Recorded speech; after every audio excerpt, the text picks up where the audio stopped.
All right. Hello. Okay. Uh, let's see. We got Julio and Dr. Zink is here. Andy, how are you guys doing? I'm doing good, thank you. There we go. All is good. Haven't seen much of you. How was your day? Yes. How was your day, Larry? Oh, okay. Andy. Yeah, Okay, we're kind of mixing up here. Haven't seen you in a while, Julio. Everything good? yeah, everything is good. Yeah, I ran out of LC brass to convert for my 300 Uh, blackout. yeah. I haven't been going to the range, and I'm loading up a storm right now. So I bought from Sages Reloading, which I Uh, been bought from him many times. He had LC brass all set and done to drain a blackout. A uh, little bit pricey, but all the work is done. yeah. It's like 16 and a half cents a round a piece. Wow. And I got him in, and I was kind of disappointed. Yeah. Basically, he tumbled some corn cob, and the flash holes are just full of corn cobs, so I have to punch all that out. Oh, Uh, wow. mhm. Okay, so then, well, I didn't punch it. I used my air, yeah, for my Uh, compressor. And then I started checking. I started putting them in my micrometer that tells you, your SAMI spec for zero. And he's got uh, every one of them's on four under. wow. So we oversized them. Okay, Wow. the length is good. The length was 360, 1362, 1363. Uh, So that was good, but I want them 1360 because that's mm, the trim spec, but that's what I'd like them to be. Uh, so and he must be swaging the primer pockets, and he didn't do a very good job at it because my go gauge, I couldn't get half of it. It couldn't go in more than halfway, so yeah. I actually had to go do them all over again. Son of Yeah. a bitch. But Damn. they came out That's a lot perfect. of money for that work. Yeah, well, I didn't expect it, so Yeah. it still beats cutting it yourself. It be deep priming it, um, taking the primer crimp out, okay, resizing it, okay, Uh, and annealing it, and all those steps I do, okay, and trimming it to length anyway. So he took uh, the hardest part out, really. yeah. So I just put them all through my APP with the swage tool and fixed them all right up. And now I'm on my trimming. Now I'm trimming them Mm, to 1365, no 1365.9 to 1356.01. That's where they're falling. So We have a guest trying to get on, and I'm not playing that anymore. All right. oh, really? Hi. Oh, I thought the button. Oh, Hi, goodbye. Hang on here. Rusty at now this. how they're getting on? You didn't put a link on the. Yeah, you yeah, Oh, put the you link. did. yeah. Now, no offense. You look like okay guy, but we've had problems. So, anyway, let me go Yeah. down the side here. We're not going to have the issue we had a couple times ago. I know. Oh, That's ever. why I say, what the? Okay, so West Covina Dodge is here. Chris 338 is here. Let's see. Eagle Eye Shooting is here. Reloader 762. AR Guns 1776. Garage Guy is here. Uncle John is here. Hey, Uncle John. Hope everything's doing good. Trees of Blown is here. Fuzzy's here. Fuzzy's been busy. Oh my God. Mm, James Pollard is here. Hope I didn't miss anybody, guys. I have a link, but I got to know who you are before I let you on. Yeah, Fuzz has been busy posting lots of stuff. Yeah, well, there's a lot to be busy about. 6-shooter Texans here. Yeah. Is it All still right. So snowing or it Julio, finally stopped? huh? Is it still snowing or finally stopped? It's just real cold right now. Yeah, Yeah. he is cold here too. Yeah. We're talking, it's going to be 6 degrees tomorrow and snow. Snow tonight, 6 degrees, then 3 degrees. Wow. Then it warms up to a balmy 12. That's all at night, though. During the day, the Yeah. sun comes out, everything's good. Yeah, Except that for I'm helps it. fighting Yeah. icicles right now. I'm fighting icicles crazy because the roast's melting and then it's cold, and I wake up to 4 foot high icicles, you know. Uh huh. So um, if you can get the primer started, it'll go in. Yeah, Pat. So Yeah. yeah, so Julio put out a couple vids, and yeah, I was asking you, some round ball molds leave a bigger flat than others. I only have one, but it's okay. It's not too nasty That's not too bad. Let me see. I got. because to me they're one of the funnest things to cast. There's something Yeah, about ball. Yeah, it's not too bad. It's I think the one for the 68 caliber leaves a bigger flat spot than the smaller one does. yeah. Well, you need it, for the sprue. Yeah, I think I got one really cheap. It was made by Thompson Center, and it's it's got to be like a 480 or something. I don't know. Yeah. It's a weird size. I don't know why I bought it. Maybe make something out of it. Jag One is here, so it's all right. Okay, and those shoot Yeah, pretty good. it's not bad. It doesn't really bother me much. I cut them as close as I can. Hmm. But they You shoot see good. some guys they kind of polishing them up in a tumbler. But I ain't Yeah, gonna go through all that. I tried that once with 4 buck, and because Yeah, you're snipping four, four at a time. yeah, And I'll never do that again. I use like the little Harbor Freight tumbler we use for rocks, uh huh, just the little drum. I'll never right, do it again. No, not yeah, going there again. yeah. No, Uh, that little thing I cut them as close as I can. That's fine. But where's I did coded that like I said that around the 68 caliber with the 45 10 just to prevent leading, but it's kind of harder. It's a pain in the butt to clean lead out of a barrel. Yeah, Yeah, yeah, because you didn't want oversized. That's why you got yeah. the one smaller mold. Yeah. Uncle John Cranky is probably passed out on the couch. I think the Eagles won, right? They should have, if I was guessing. Okay. Same with the Chiefs. I figured those two would win. Let's see what else is going on. Okay, I'm kind of lost in the side chat here. All Yeah. right, so yeah, you pumped out 2 videos. Mr. Zink hasn't done any for 2 weeks or so. Yeah, Maybe 3.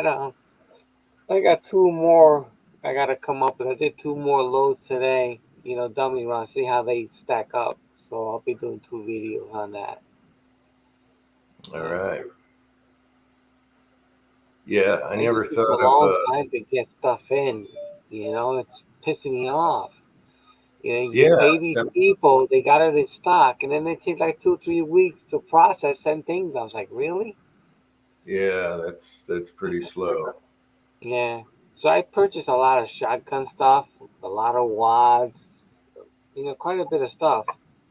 Because I don't know what's going to happen with this AER nonsense. Yeah. Yeah, so I'm not Um, going to be able to keep them. I don't know what's going to happen. yeah, yeah. Yeah, so I figured I'd invest in a lot of the shotgun stuff just in case. keep me busy that way. Now on the AR stuff, couldn't you just put a rifle stock on the back? No, we can't touch it. Here in Connecticut, we can't do nothing with it. We're stuck with it. Right? They're illegal, pretty much. Because they make the Yeah. regular stocks. Yeah. Yeah. Well, you Yeah, the can't put it barrel in, is fine. It's a 16-inch barrel, but I can't touch the stock. Or the Yeah. brace, actually. I can't touch why it can't unless... you can't put an A2 stock on it? No, I can't. Nope. Why? What's Because the they deal? say no. I was the stock I was talking about is like a shotgun stock. Regular rifle. Yeah, I know. Yeah, Yeah, no, because those are registered as a other, and you can't touch them. That's how they're designed. That's how they okayed it, pretty much. Yeah, Kenny's been doing the shot show. I saw there's really not a ton of stuff. No, nothing new this year. Just expensive stuff like that scale for Hornady. That's outrageous. Then Yeah, that coax thing for the different dyes, but not much. Lee's I was coming up with those that that bullet feeding dye with the tubes coming out in March. I'm looking forward to that. yeah. Yeah, at least it's a steel dye. It's not, plastic. Hmm. So I'm looking forward to that. Has Lee ever been at a shot show? I don't think Lee. I don't see. No, no. Yeah, that's weird, isn't it? Yeah, I know. Yeah, that's really weird. Vanessa Kitty's here. HIPAA is here. Did I say Jag one? I think so. Yeah, the only thing that got me was I really want an AK and 300 blackout, easy to cast Uh-huh. for, easy to load, and then and they have adjustable gas, a PSA, and then Uh, what's the other one? Their little Valkyrie or whatever that thing is. Anyway, yeah, because I wanted me to get a 45 ACP PCC, but now with this nonsense, I gotta wait now because I don't know what's gonna happen, mm, mm-hmm. and no one Well, has a rifle out there neither in 45 ACP, only a 9 millimeter. yeah. Hopefully the courts solve your problem. They're after all of us right now. Pistol Oh brains. yeah, I know. They're after everyone right now, and they've gone Yeah, rogue. We got to put them in their place, and hopefully the judges will do that right.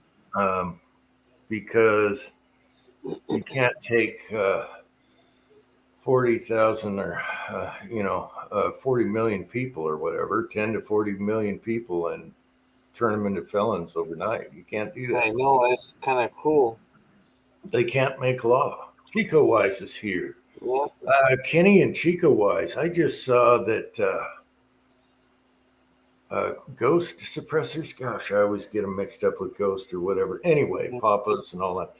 They made and maybe Kenny saw it, a 3D printed titanium suppressor. 3D printed, Really? I modular. wonder how, I wonder how that'll work out. It being plastic. I guess it turns out really good. They just finished the outside so you don't see the grooves. Yeah. The inside is totally different. Uh, It's supposed to have less blowback, but I was thinking, boy, how nice it'd be to have I bet this thing is the size of a room, but mm, it'd be nice to have a titanium 3D printer. I know. Those I gonna be didn't, very expensive. I didn't know they could do that already. I Yeah. thought hot metal first, but I guess that's how they made it. It's going to come out in about 6 or 8 months. Yeah. I guess they're using these commercial grade 3D printers. Hmm. So the filament they use is high end. It's not cheap. Yeah, just imagine all the stuff you could make reloading wise and everything. Yeah, they got some filament that it has metal particle inside. So as it's printing, once it hardens, it's pretty much like a piece of steel. You could drill, you could tap it, but it's not cheap. But the thing is, getting a printer to print that, you Mm, know, it's expensive. yeah. 6 shooter Texan just put out a video. He 3D printed stuff for the APP. Um, my Yeah, I son's know. I gotta see that. I get to see that. You're talking about slow shipping. My son's still waiting on filament. Um, they haven't even shipped it yet. That was like Yeah, eight it's crazy. days ago. You know, and the thing what sucks is they take your money, but then they will do nothing but a week and a half later. Okay, now it's being processed and picked. Then you wait for another week or so. Okay, now it's being shipped. It's Yeah, ridiculous. I have a few favorites I try and stick with. Midway, Primary Arm's going to be fast because they charge you. Yeah, They're usually pretty solid for me. 3 yeah, days, 4 days, whatever, depending on the week. yeah. Papa's And place is big. Midway don't sell shotgun stuff anymore neither. I know. Then you got Gaff with Graffs and Son. They Yeah, got some stuff, but not a lot of stuff. yeah. Some stuff, ballistic products, are pretty much. Hmm. They're the only one in town that carries a lot of that stuff. Yeah. Yeah, I used to get wads from Midway, but I haven't looked at any shotgun stuff there lately. You know. Yeah, and they don't have it. A lot of stuff that discontinue. That's what say that they just want to deal with shotguns anymore, I guess. Oh, if Kenny is still here, he did. What was the company? The company does 22s. Now they're going to do a few rifles. Anyway, they did some 1911s. Uh, And they showed him how they made them, and they were a two-piece frame. If oh, Tim, really? he'd be laughing right now. It's an old joke. I don't know if Kenny Oh, remembers okay. that. Charter Arms two-piece frame joke thing. Yeah, I know. I used to work for Charter House. I was like, really? This is the toy? Yeah. And so Yeah. the big there's Tin Man. The big joke a long time ago. I was hammered, and which I'm not tonight. No Uh, drinky poo, because I've been a bad boy last time. So I laughed my ass off. I see this 1911 in two pieces. The reason they do it is for tolerances. They can control it, less fitting. uh-huh. And I laughed so hard it brought me back to Charter Yeah. Arms two-piece frame. Hilarious. Yeah. Charter Arts wasn't too bad. It's just the material for the frame wasn't the greatest. You know, if you're Yeah, I gonna put remember. one of these hot loads in it, that it's not gonna it's not gonna handle it. Yeah, and what's funny is when we were selling them, we stopped and Mm. we stopped having them on the range. But when we were selling them, the funny thing is the 44s were okay, but I think it was the 357 that was always getting returned for Yeah, repair, and we got sick of yeah. it. The Same 44 with the range. Bulldog was pretty good. Same with the range gun. We just pulled it. I had too much, too much hassle. Yeah, yeah, Yeah, just let the old Smiths out there, the old K frames, left yeah. those there. Let's see what's Westwood. Oh, look at Tin Man. He remembers. Yeah, and now there you go. Watch, watch Kenny's video, two piece 1911, Yeah, and then they have to weld it. It's weird. yeah. Like, why They would you have do to something weld. like that? I don't know. They're just saving fitting, but why bother having to weld all the way around it and then finish that? I don't know. I don't know. Yeah, Maybe it works. Hey, they're different. Uh, Tin Man, if you want on, here's the link. I don't know what you're doing tonight. You got kids, youngins. Same with you, Chico, Kenny, 6 shooter, anybody. There's a link.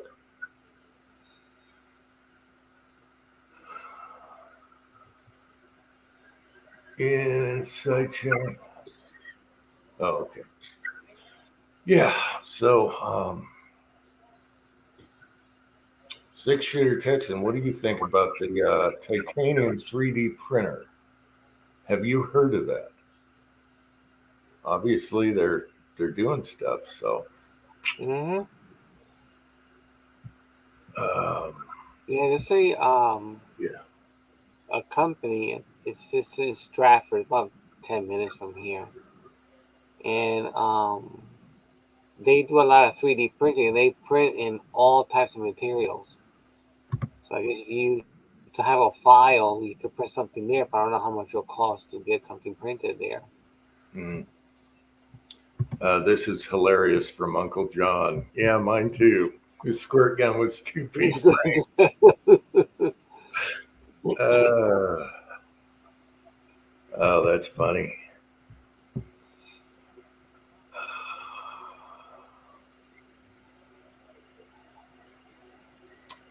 Let's see, Hobbies Hobos here. We're talking about stuff. Okay, 3D isn't new tech. Yeah, that's the first suppressor I've seen done that way. Here's the funny: they 3D print it, and it's still this thing is still expensive. So I don't get. You'd think it'd be cheaper.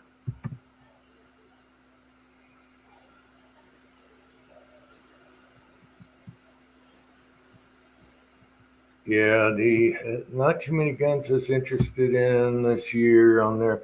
However, they got that little 380 Beretta clone that's only like $350. That's all steel, and it's just It's a copy of the Beretta for a lot less money. What's that company name? T-Zod or whatever. T-Sauce, yeah. And I guess they're pretty good, so that's kind of neat. It's kind of like Andy's BDA, I think. Don't you have a BDA? Yeah, I have a Browning BDA 380. If I find one of those in a pawn shop, it's going home if it's cheap. Oh God, I love that gun.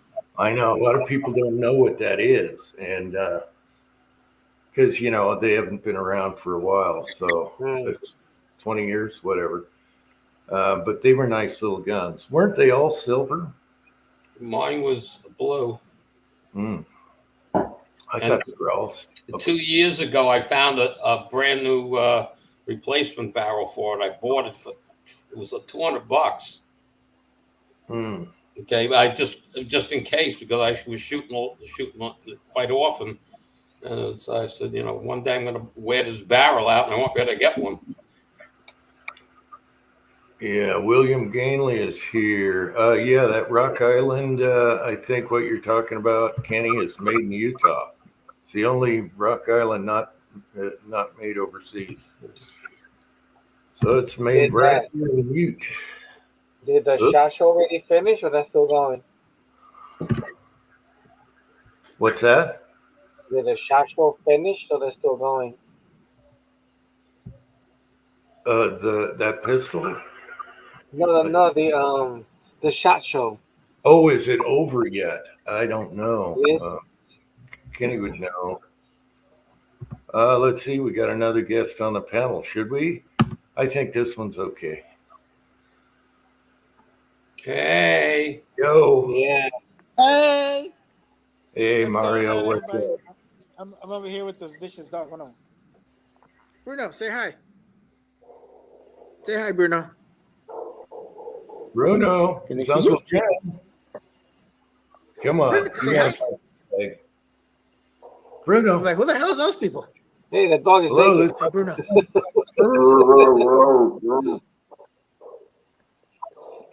Yeah, I'm over here taking care of the beast. That's right, Tin Man. High Point came out with yeah, the 10. okay.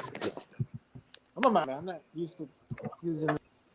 It's going to be like I think suggested is $230 or $40. Yeah.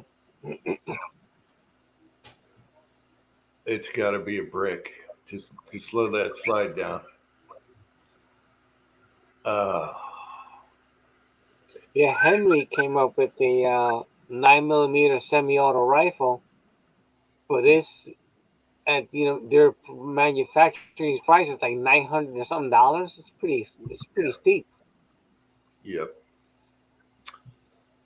Booze and Bullets is here. How come my thing's going wacky? There we go. Hey, Booze and Bullets. He hasn't done a video in a long time. Am I nagging everyone that hasn't done a video? Mario hasn't done one for 3 weeks or so. Yeah, I'm nagging. Okay, so Pat says he saw one for $229 the other day, and that's in California. Wow. See, that's a truck gun right there. High Point 10 mil. Just throw it in a glove box.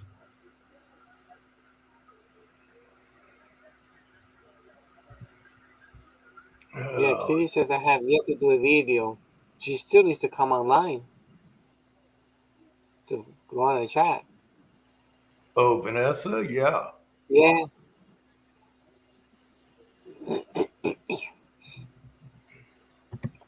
Or at least a video. Mm-hmm.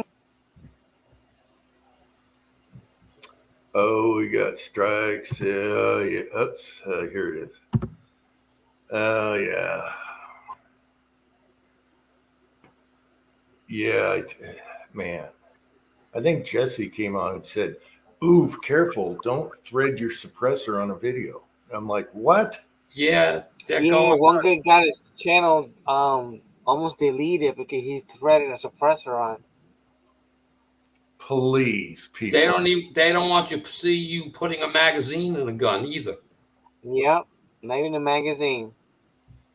That you can't show how to mount the scope, nothing. A flashlight onto your gun, can't show it. Like if you show it naked, then pause it, put it together, and redo it again. That's the only way it passes. But you do it during the video, that's it. You're done. This is getting really silly. Everybody, make sure you sign up to Rumble and have all your videos transferred over. Yeah, it's your backup. I mean, I did that a while ago. Only because all my I did it quite a while ago, and then they went after the zinc stuff, not zinc, but casting stuff, and I said that's ridiculous now. I had to take all my casting videos down. It doesn't make sense with all the other crap on there. I just saw a diver's video where they were pulling decomposed bodies off of a ship and showing, floating up. And it's like, okay, you can show that, but you can't show loading a magazine? Really? I know. You can put bullets in the magazine. They act like, they act like no one knows how to screw a suppressor or load a magazine. I don't get it. Let's see. Thorzax here. He's got a different logo. I wonder what happened there. Thorzax 2? First says he's not going to Rumble. He misses getting strikes. He misses what? Getting strikes. Oh. Yeah. It's not that I'm going to Rumble, but that's a backup of everything. Hey, Uncle Jim, have you guys gotten any snow? Broke Loader is here. What was that, Mario? Yeah, I was just wondering if you got any snow during those storms that we had here in California. When were your storms? We got hit hard. We got hit hard. Yeah, last week, like Thursday, Friday, this past weekend. So I don't know. It probably hit you like Sunday, Monday kind of thing. We're getting a little tonight, and that's it. But I have 3-foot walls on the sides of the driveway now. I got to go trim them. Yeah. It's pretty cool though. It's like a bobsled run. You can't go over the side. You just bang into an ice wall. Yeah, that's fun. Highlight 10 minutes comment. I'm not highlighting. No, I'm not highlighting that. Sicko. Bunch of sickos. Oh, that's funny.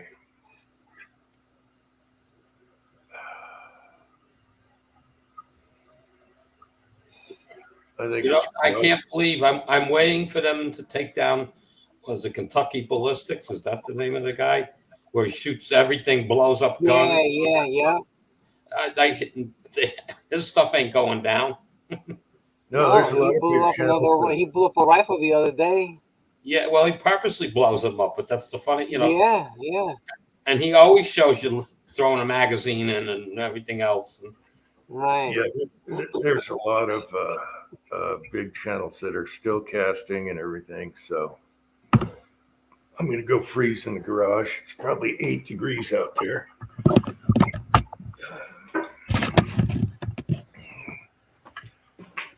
So Mario, you hanging in there? How you doing, bud? I'm doing okay, man. Just trying to keep myself busy, and yeah, that's what I've been doing, man. Just doing that, and going to a couple job interviews, but that's about it. Just chilling. Okay. Doing any loading?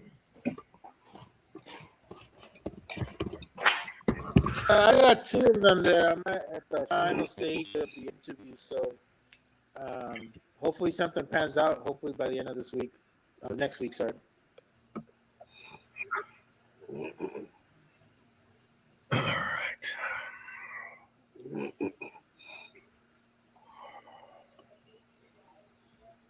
Okay.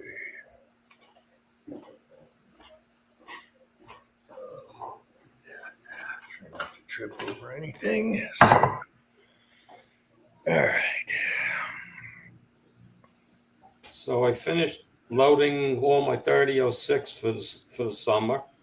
I got about 2,000 rounds loaded, all with that zinc bullet, the other one I sent you. Mm-hmm. Okay, and on the 300 blackout, I got about 200 or 300 more to go, and I have three for my bolt action blackout. I'll have about 3,000 loaded, and then the AR 300 blackouts. I have to finish that, which I'm hoping that I don't load as much as that because got to use H110 and a lot more power and stuff like that. But I still want to shoot the gun, so I'll probably load about 1,000 of those for the year. 223, probably got 2,000 to load yet, and then 9mm. I'm having all kinds of trouble. If you remember, something's going on. It's all over the target. Okay, I totally took it apart, cleaned everything. Can't find anything other than the front stock was loose. I tightened it up. It's still shot crazy. So I'm thinking the only thing I can think of is, without taking it to a range and testing it again, is the scope went bad. Right. So I mean, it's not an expensive scope. So it's HV. What do they call them?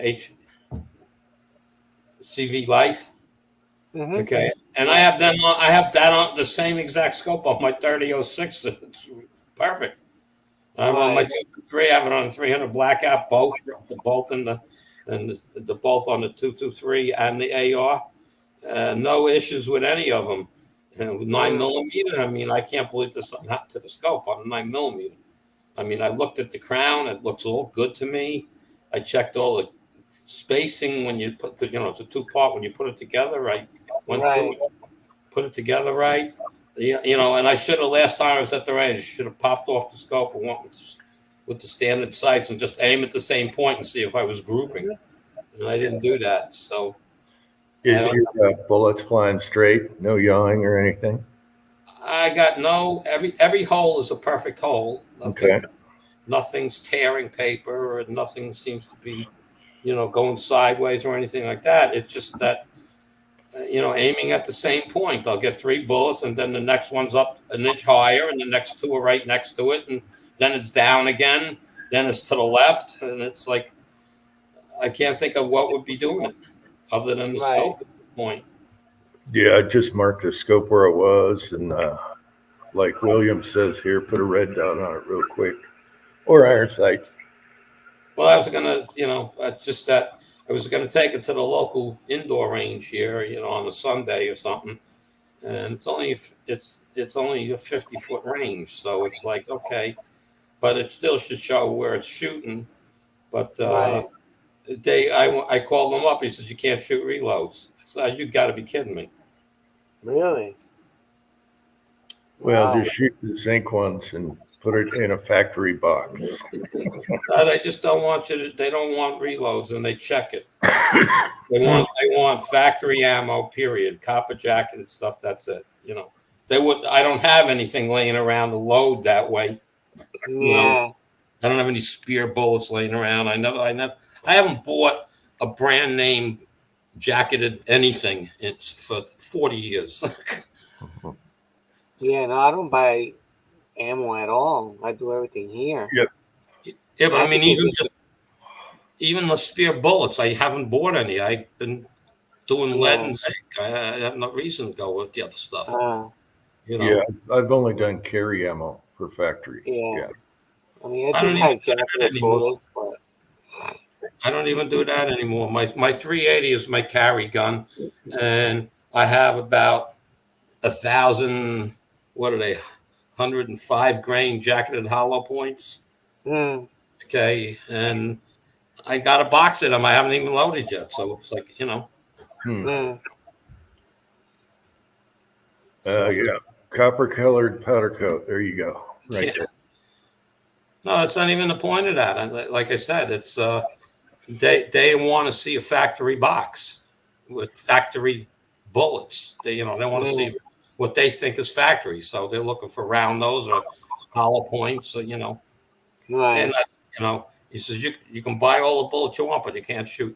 They just don't want. They're trying to make money from it. That's all. Oh yeah, because they get a percentage from the ammo manufacturers. They don't know one is buying ammo.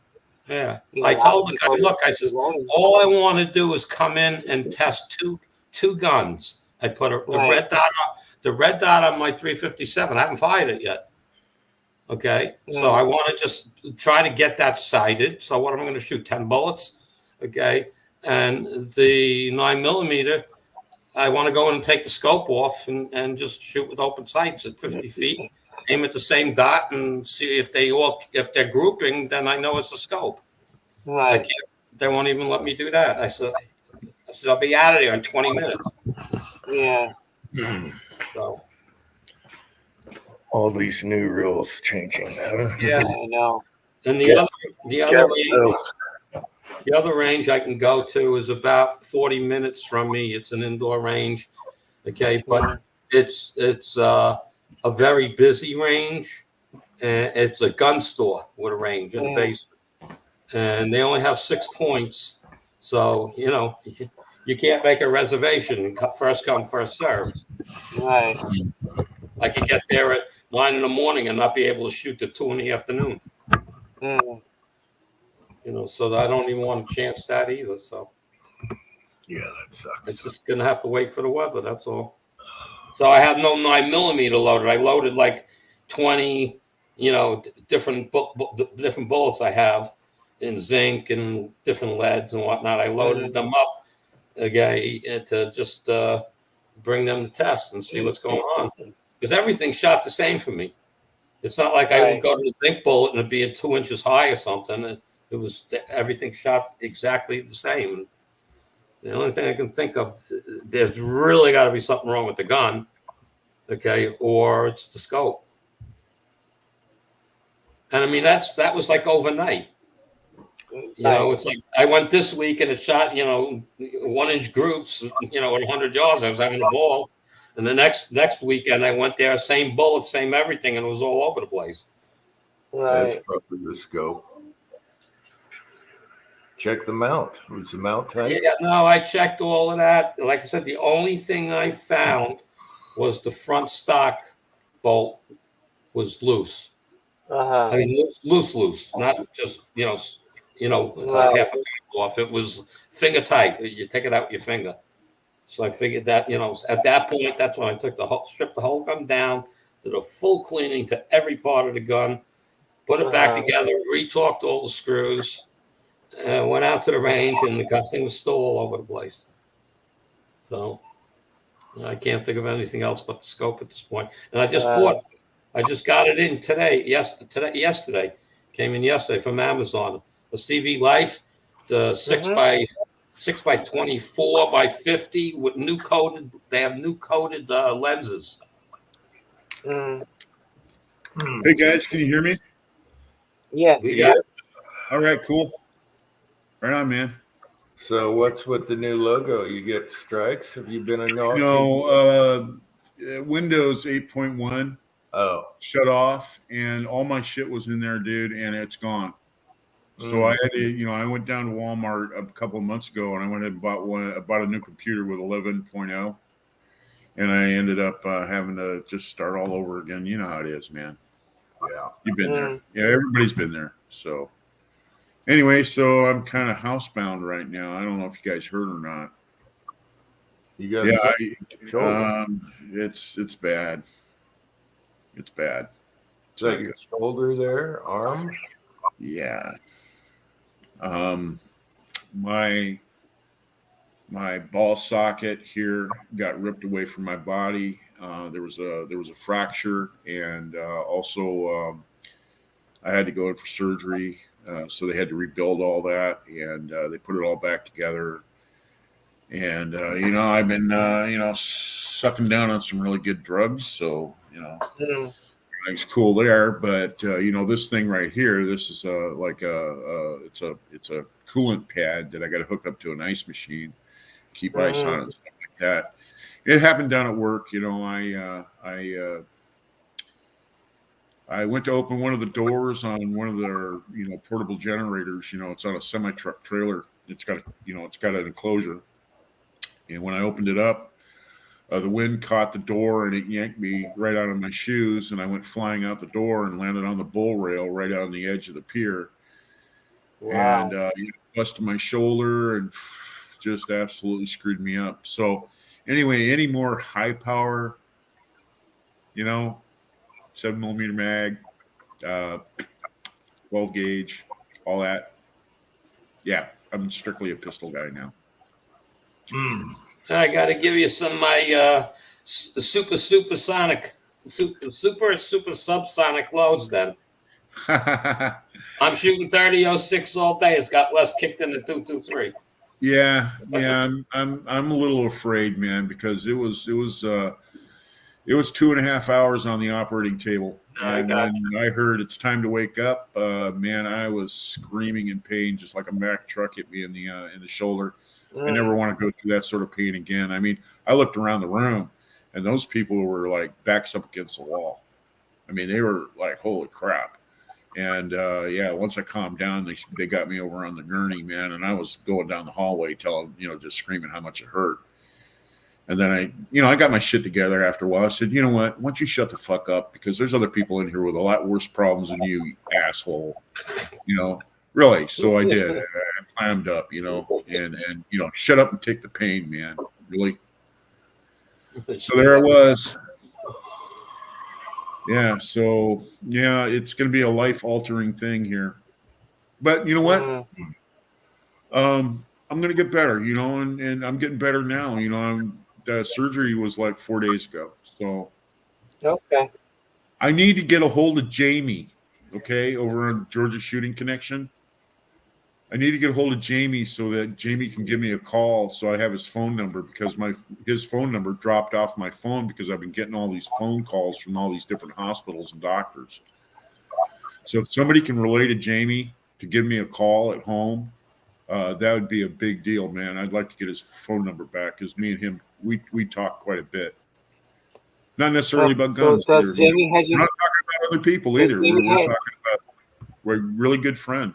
Jamie's a good guy. I like him. He's a good dude. I'll text him to text you. Huh? He has my phone number. I'll send him a text. Here at home, and then that way I got it back in my. Yeah, he has my phone number at home, and he can go ahead and call me, and it will show up on my caller ID, and it will record his phone number, and I'll write that down on a piece of paper, and that way I got it. But I'm starting all over again, dude.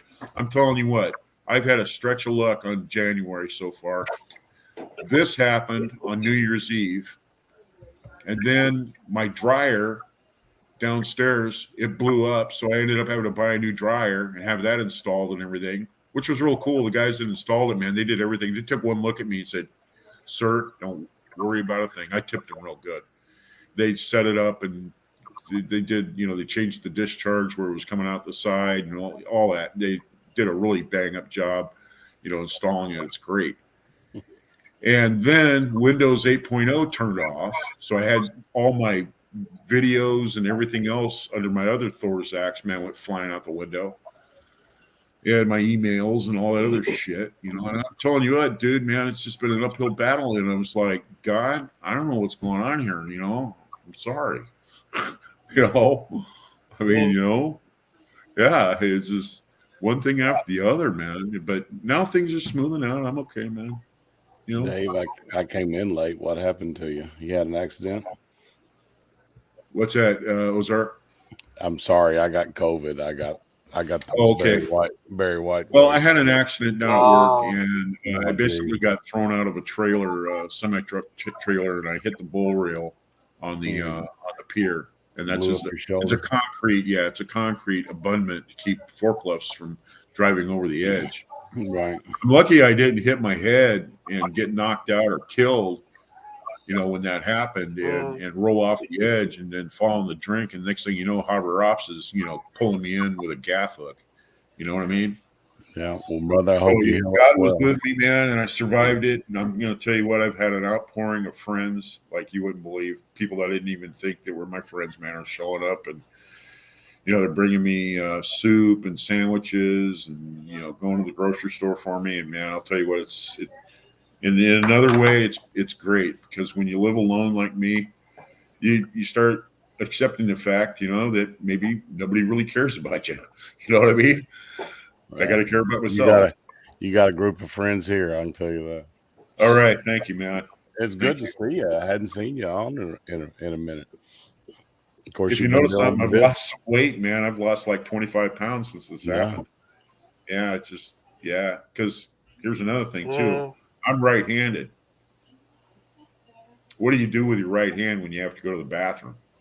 Everything. So try doing that with your left hand. Hey, I'm going to tell you what, you avoid anything thick. I tore up my right shoulder. You stay away from bread. You stay away from all that stuff that binds you up, man. Eggs and all that other crap. So I've been doing soup and just taking it nice and watery, man. Lots of applesauce. Yeah. Thank you, Jim, for letting me on, dude. Thank you, because you were taking a chance that somebody was impersonating me. Really, thank you. You're muted, Jim. His mic is muted. I'm sorry. I was just testing my left hand in the bathroom. Sorry. Oh, okay. All right. Yeah. I'll tell you what, it's been an education. I've had to do the dishes with my left hand, and I got to pack my pipe with my left hand. Put a sock on with one hand. That's fun. Yeah. What's that? Put a sock on with one hand. That's fun. Dude. Yeah. Here's another thing. Showering. I'll tell you what happened, man. I had to wait 3 weeks to get into the surgery. Wow. So here I am with a detached, rotary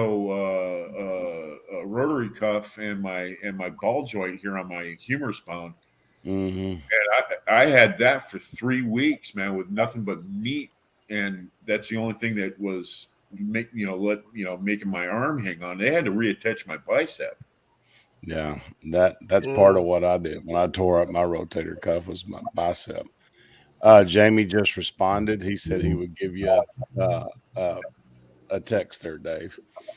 Well, if he texts me, that's one thing, but I would rather have a phone call, because Sure. If he texts me, it's going to my old email, and my email has changed. So yeah, and not only that, I don't have what is it? We had like Google Voice or something like that. Anyway, that's gone. So I don't even, all our conversations and everything, all those phone numbers I had in there, they're gone. Yeah. 8.1, they just said goodbye, boop, goodbye, bye bye, have a nice day. Yeah, that's it. And it just went totally blank. Turned it off. Wow. Yeah, I should have transferred all my shit over to this computer, but I only got myself to blame. Yeah, what is it? Is it a version 11 now or version 10? I don't even. Yeah, this is version 11. Yeah, so he's I version got 11 now. Yeah. yeah, I got the, My computer's almost 14 years old. It's one of the highest level Pentiums back in the day, and it's still faster than most computers out there today. And You'll still be able to extract your files off your hard drive, even though it's version Windows. Yeah, update. that's true. You should be able to hook that up and just yeah, copy but the everything thing over. is that see, it won't even turn on. You don't have I mean, to. You'll have to physically pull the flashes. hard drive. It flashes. Yeah, on no, the you can return take your button. hard drive off And Yeah, hook it up through a USB port. computer, You and buy then an use adapter. that hard drive as an administrator, Yeah, I don't even and you know how can to pull do your that files stuff. out of there. Go to I'm a Best Buy. computer They'll illiterate. Play down talk, simple the nerds computer. will do it for you. Oh, this spoon, really? Mm-hmm. Well, hey man, Oh, Jim's joking. I had COVID. I had that COVID for like 2 months ago, man, and I feel for you. This is my second go around, believe it or not. Yeah, This you is just more break like a out bad of the sweat, head you cold. feel like crap. That's nasty. I had Then it you're back in packing up that March. stuff for a month. Mm. Yeah, man. Yeah. So enough about me. I sound like JCM 45 right now. I got the Wolfman Jack voice going on. Yeah, you got that smooth jazz voice. We hadn't heard from him in forever. When I He'll had get my the side chat. COVID on He's a great guy. He really is. I've 20. had conversations with him, and he's just such a great guy. He really is. Julio, you had it too? yeah, mine's lasted for 4 months. 4 I months. couldn't Holy breathe. I had a cow. tough time talking. Well, I'm going to mute my mic and chime back in when it's pertinent. It's pertinent. You guys, you keep going with your conversation here. I like your Are orange. you now or no? Your wife doesn't have it? Well, she had it a couple of weeks ago. I went on a goose Awesome. hunt last weekend, and my business partner got a bad cold, and I rode with him, so a 3-hour drive back, and we just thought he had a head cold, but I can't taste anything sweet right now. So Twine was like, we ought to throw a swab in your nose. And it said, wait 15 minutes for results. Dude, it wasn't 20 seconds. That second line went bink. So, Oh, wow. shit. I thought you were showing me a pregnancy test. Well, what was funny was the positive line popped before the whatever the first line is that tells you, Yeah. the drops are Wow. soaked through. Good night, Kenny. Good night, Kenny. I've just been a snot factory on this one. It's my big thing is I've been trying to keep it out of my chest, so it's nasal spray and NyQuil and sleep in the recliner, and I just don't want it to get in my chest. Right. I tried something. I had a tough cold in my chest, just level, and I went out and bought Mucinex DM. It's over the counter stuff, and it's Right. like 4 days taking that, and I cleared right up. Yeah, no, that stuff was pretty good. Yeah, I said, you know what? I've never tried it, and a lot of people talk about it's good. Right. And it worked. I hadn't had any fever. I've had some coughing, but it's been more from drainage than anything. So I don't have that shortness of breath or any of that. But it's just like a real bad head cold. You feel like crap. Right. I went through 2 months of that, and none of the tests came up positive. I got a bad case of titty babies. I've been letting Twine take care of me. I didn't get that. I didn't get that whole thing with like you were saying, with the sniffles and all that. My nose didn't run or anything like that. I just had that hack, and Right. I coughed stuff up and spit it out and everything. And you're right, man. As soon as I went and did the test, man, within 15 seconds, it said, "Yeah, you're it." Well, back in March, I had the fog brain and the fever, and and it straight into my chest, and I was all at that. But a day and a half later, I felt better. I've been doing this since Tuesday. I have a little space heater at my desk, during wintertime. One that I keep in my locker. It's reserved just for me. It's an old one. It's one of the ones that, we can't use those anymore. They use mercury switches in them and blah, blah, blah, Hey, this is going to my locker and this is not going anywhere. I got 40 years of service and you are not taking away this thing.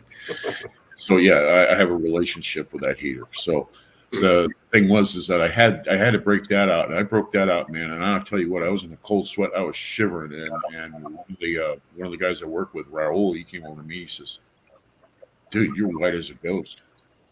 And I just had sweat just coming right off of me. I said, "Man, I cannot get warm."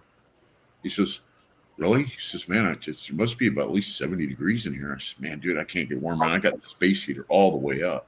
And he says, "Dude, you need to go home or something, man. You're coming down with something."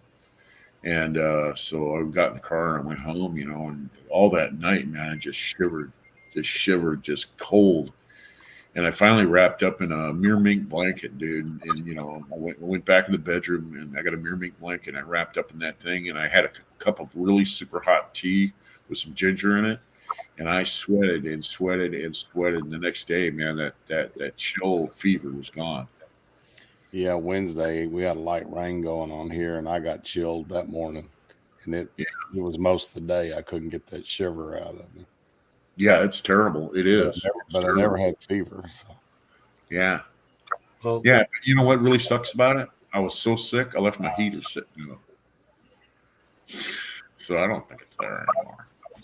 I think somebody caped it. Yeah, I think somebody walked off with it. One of the guys. Yeah. Hey, Vanessa. Well, Twine had her first video go viral. It was on Facebook. It was the one of her taking the casters off those Harbor Freight dollies.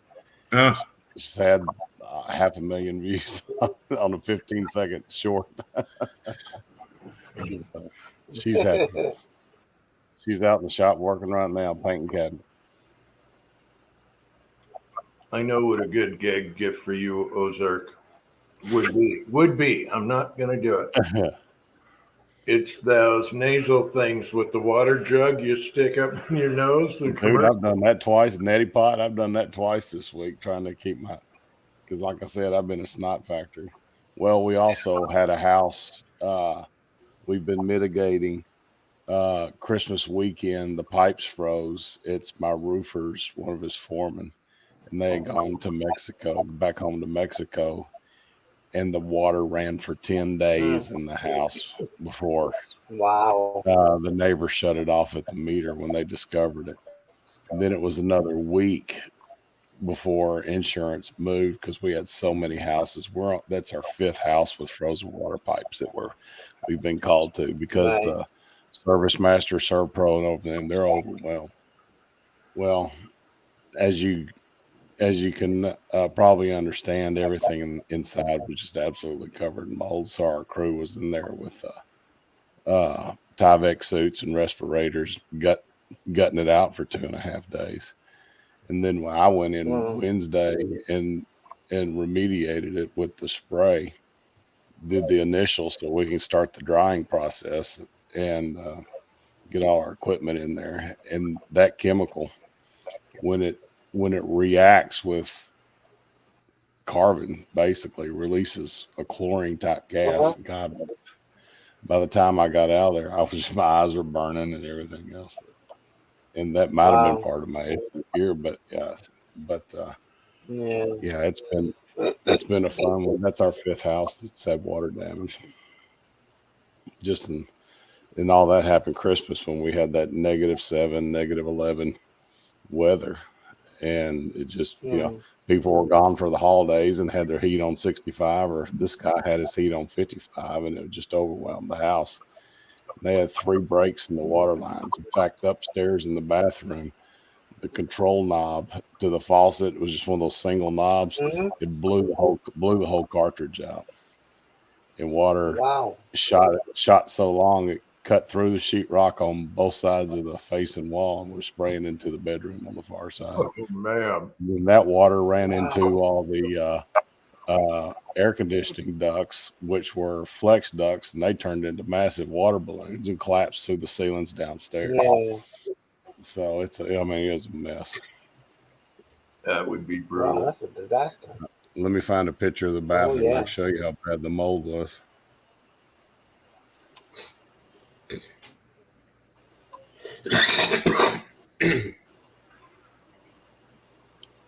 Had to get some coffee. Hey, Ozark, have you tried like a dehumidifier in the house? Well, we've got our wood stove going, and we keep a tea kettle on it, Oh, okay. and we keep it throws steam. It throws about a gallon a day. Yeah, I usually I got a humidifier, and I got it set up over by the kitchen sink, and I use that Vapes, vapor rub stuff. Right, It's Vicks. in the water, and it goes into the steam, and then the whole house is all medicine-y. But that helped quite a bit, with keeping me clear, in my throat and all that. I'll tell you what, this sling they gave me, oh my gosh, it's a great. One of those ice flow slings. No, it's not. It's a nice sling. I mean, it's not some piece of crap thing that you get out of some survival kit. The only problem with it is it's got this strap that goes underneath my arm, and that thing, man, it's just like rope, man. It starts to turn and rub, man. And I'll tell you what, it got to the point where mentally I couldn't handle it anymore. I mean, blow me up, Jim. Yeah.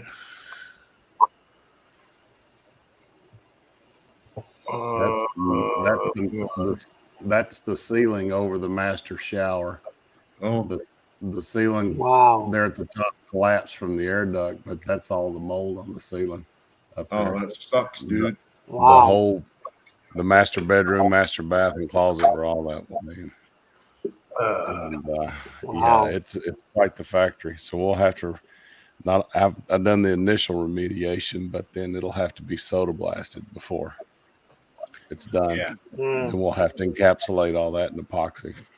So believe it or not, the insurance is going to cover everywhere that mold grows that water was on, but they won't cover areas that water didn't touch. But we got to it early enough that we're okay there. Yeah.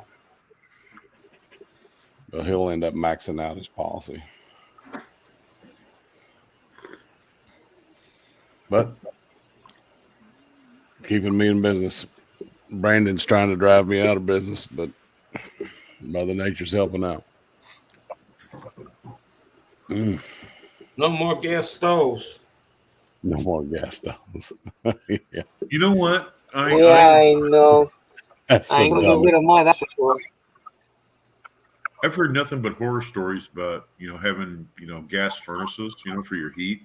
They're always crapping out on people, and then there's little sensors that always have to be, fixed and stuff. So you see this Hyvec guy come by every 3 to 5 years, man. And he's always replacing some little circuit stuff in there, that burns up in those things.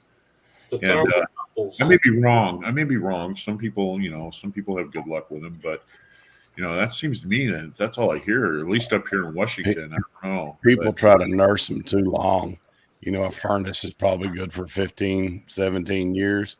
Yeah, you got a 22-year-old furnace and you're nursing it along. Yeah, you're going to be repairing the damn thing every. I have forced air electric, and my forced air electric is the original furnace that was built with a house. So it's electric heat. It's not heat pump. Yeah, it's not a heat pump, and Yeah. it's I wouldn't have a heat pump. That's another invitation to have a relationship with your high vet guy. But the thing is, though, is that my electric forced air furnace, like I said, it hasn't missed a These beat. good old glow coils. Yeah. Just keeps Well, going, man. And I'm Tell you telling you what, what, these new super efficiency heat pumps, these 20 SEER, 22 SEER, 24 SEER, they drip water in the wintertime. yeah, And to me, that's a freaking oxymoron. All right, it's 27 degrees outside. It's hardly efficient at all, and it's dripping water. You know, these people have these massive ice dams out around their air conditioners. Makes absolutely no sense. you know, I'd like to make a little Yeah. comment here. You know, we're talking about construction. One thing that kind of gets me about Uncle Jim is that, you know, he'll build something and he'll say, "Yeah, I just threw this together. It's kind of a piece of crap." Not a furnace. Man, you did like 10 times better than I could ever do. I mean, you know, laying down laminate and all that crap. I mean, he's actually a pretty good finish carpenter for building with scrap and, you know, just picking stuff up at the. I thought you did a great job refinishing that chest of drawers that you did. Yeah, I think yeah, Jim, man, you're really talented, dude. I don't know if that just comes from experience or I you know, can't 30 do years doing construction or what, but man, you're actually a good finish carpenter. You know your shit, dude. No, I'm not a carpenter. I couldn't make a square box. I'm not the carpenter. No. And- Yeah, he put something together. Says, "Yeah, that's kind of a piece of crap," and I went, "It doesn't look like crap to me." Yeah, no, I'm not a carpenter. That's something I try to avoid. Electrician, avoid. Yeah, furnace. No, I'm good at the burn barrel outside. I can burn. You know, I deal with high power electricity like this generator. It had twin, you know, Cummins turbocharged diesels, and each one of them puts out, 1600 amps. So 3200 amps, and that's 40 volt. That'll kill you in about 0.2 seconds. nanosecond. Yeah, that you would explode. Let's put it that way. Your blood would boil, and you would explode. Watts hurt, volts burn, amps kill. Yes, they do. And I'll tell you what, you really get a respect for lockout, tag out, and everything else, man, when you're working around high power electrical. Like I'm having a transfer switch put into my garage because I got a generator for my garage. It's like it's a 12 kW. It's big enough to run the house. And, that's big. All that. Yeah, but it has a fob, electric start, a whole bit, But I got to put a transfer switch into my panel. I'm working with a breakout box right now because I had a 4,000 watt one, and I wanted to up the ante because I'm getting to retirement age where I just want to hit the switch. Yeah, there's a lot of them that are propane that after a half a second it switches on automatic. Yeah, you got to watch out for those ATSs, the automatic transfer switch, because those things have a habit of something going wrong.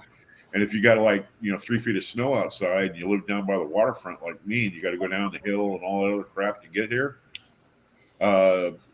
those heating or getting anybody out here to fix it, man, you're screwed. And that whole time you'll be without electricity.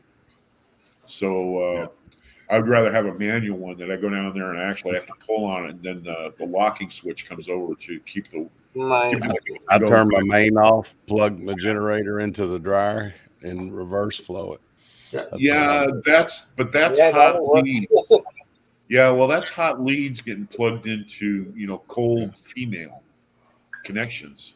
Well, you only turn on what's important. Your refrigerators and freezers. Well, that's not necessarily good for your electricity to use hot leads going into your cold female connection. When it's your only option. It'll work, it'll work, and it'll work for years and years and years, but it's not good. It's not. Oh no, it's only emergency.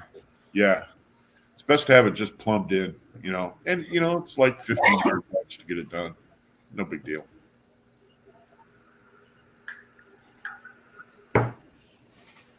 Yep, my wood stove was the way to go. When we had all that negative temperature, we burned about a rake of wood. Who's been doing any shooting? I know Jim has. He's been putting up videos. Not much though. Well, I went goose hunting last weekend. All we did was bird watch. So Tell you what, you love that 200 grain Lee cast bullet, man. I think I'm the guy that turned you onto that when you went and got it, and I said, man, that is one accurate round. I shoot that at 50 yards. Well, I used to, but my slow fire, man, I would shoot that 200 grain at 50 yards, man, and it'd hold the black. It seems is like I'm at 147 M&P right now.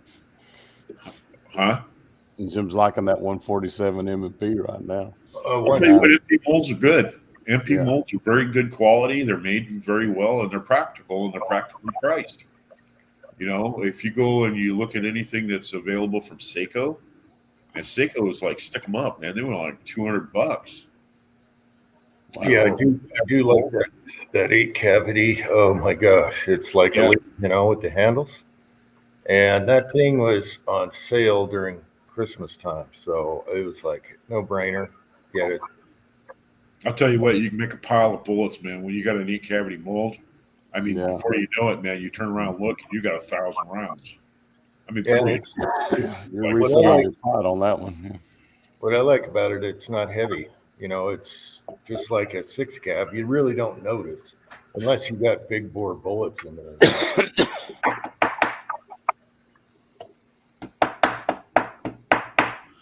I'll tell you what, one drawback I know about you, Jim, I like to smoke out in the garage and I like to smoke outside. I don't like smoking in my house, but I don't have much of a choice right now. So I usually light up my pipe here. And what are you doing with a pipe in your drawer? I seen that Because on video the other day. that was my idea to quit smoking. And my son's like, hey, I bought your pipe tobacco. He's been nagging me for a year. I'll tell you what you do, man. You go to Four Noggins and you order yourself some Captain Black. It's the most mildest, smoke out there. It's got vanilla and everything in it. I love it. That's what this is. And you can smoke this stuff all day long. And when you're coming down off the cigarette thing and you're not getting the nicotine anymore, this will be your friend because it's not going to burn you out. And you can smoke it and just get that flavor of the smoke. Yeah. And I'll tell you what, it's been a godsend. Smoking a pipe for me has been a godsend. I breathe easier. My blood pressure's lower. Yeah. I'll tell you, man, and more power to you. And I'll tell you what, if you ever need any pipes or anything like that, Four Noggins, just go to Four Noggins. They're very, very prominent. They'll ship anywhere. And they've got a wide selection of different types of tobaccos. Believe Yeah, me. I have 3 flavors I haven't even tried yet. So I tell you, when I quit smoking, one of the hardest things was I didn't have anything to do with my hands anymore, yeah, especially driving. So I ended up doing the sunflower deal where you take one out of a cup, put it in your mouth, and you take the because you had nothing to do. I was like, I got nothing to do with my hands except my drive. yeah. Ozark brought up something the other day. Carter Hall. If you like that cigarette-y taste, Carter Hall. That'll do it. The only thing I smoke anymore, Vanessa, is brisket and ribs and that kind of stuff.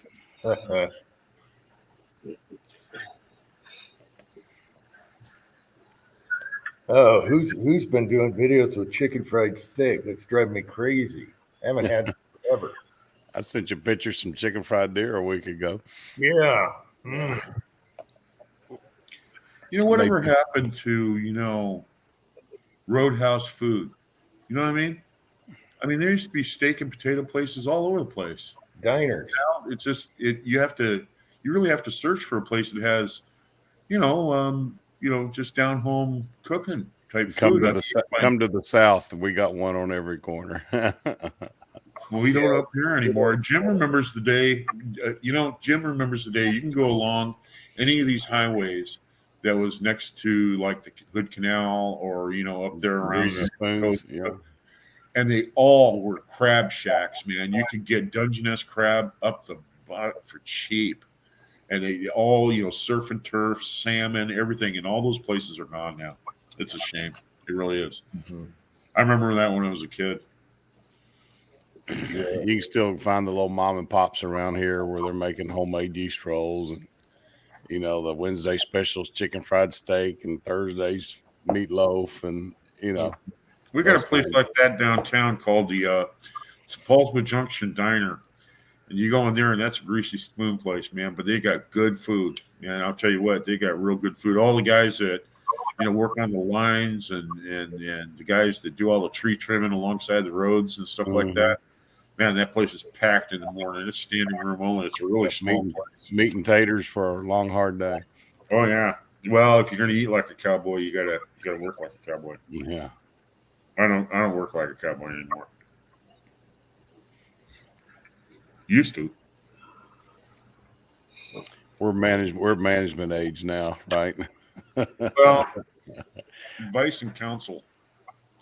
I'm going to give you some advice and some counsel. Leave me the hell alone. You take your silly ass problem and your piece of paper here, and you go give it to somebody who cares that's down the hallway, okay? That's basically my answer when they want me to, figure something out or take on some sort of project that I know that's going to have no end. It's a circle room with no doors. Right. There's Kurt. I didn't get a I'm backstage, bitch. Oh, yeah, I did.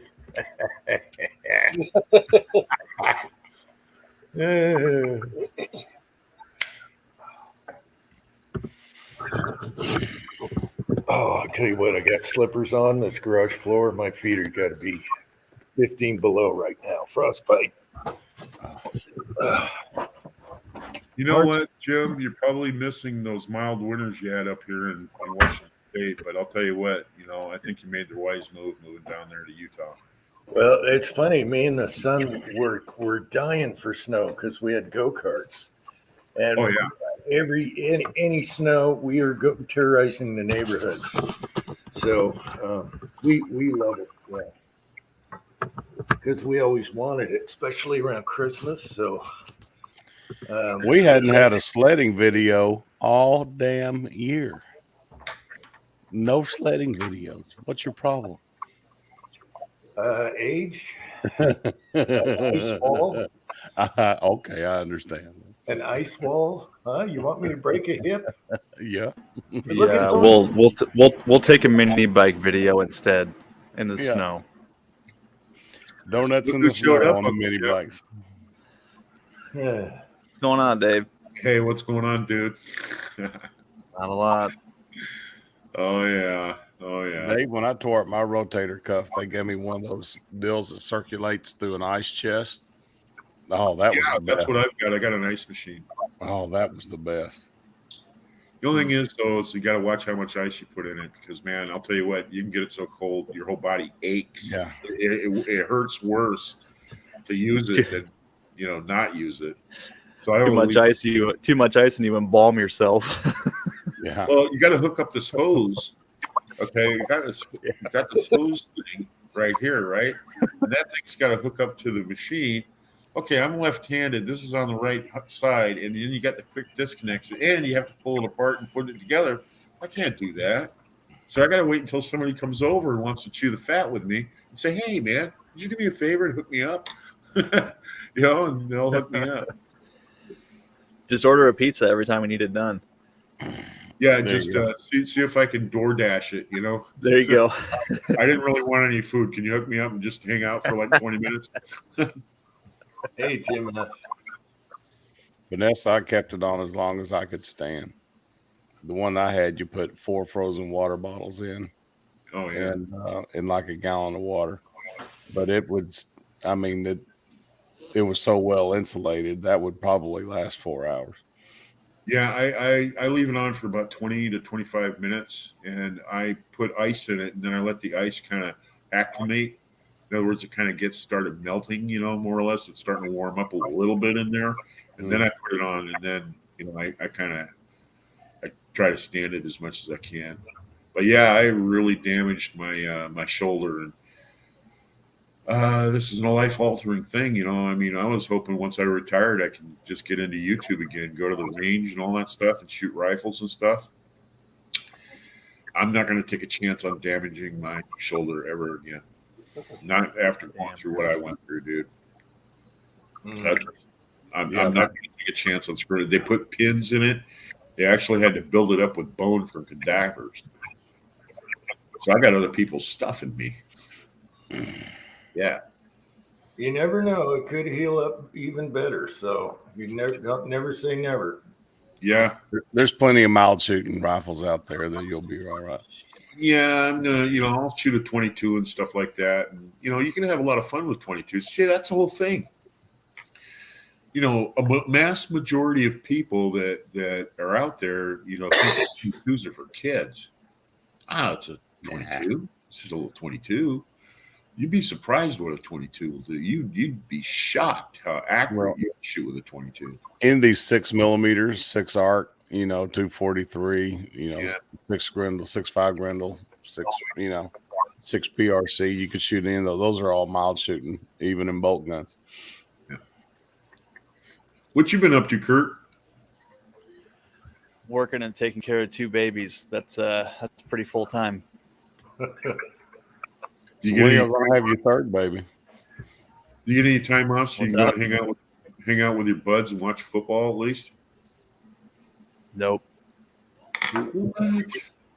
He's going to have another baby in probably 8 months by now. He'll have a third. You shut your mouth.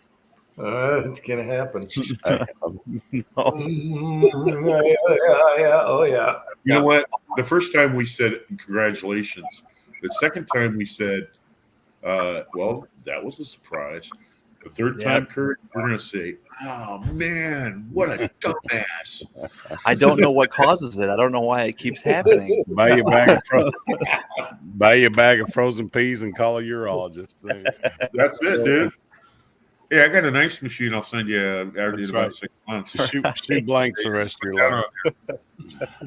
We should pay a guy to drop by his house and stick a stork right in the middle of the yard. Yeah. The neighbor did that when the first one was born. Stuck one in the yard. Then I put a diaper on it and put it back in their yard.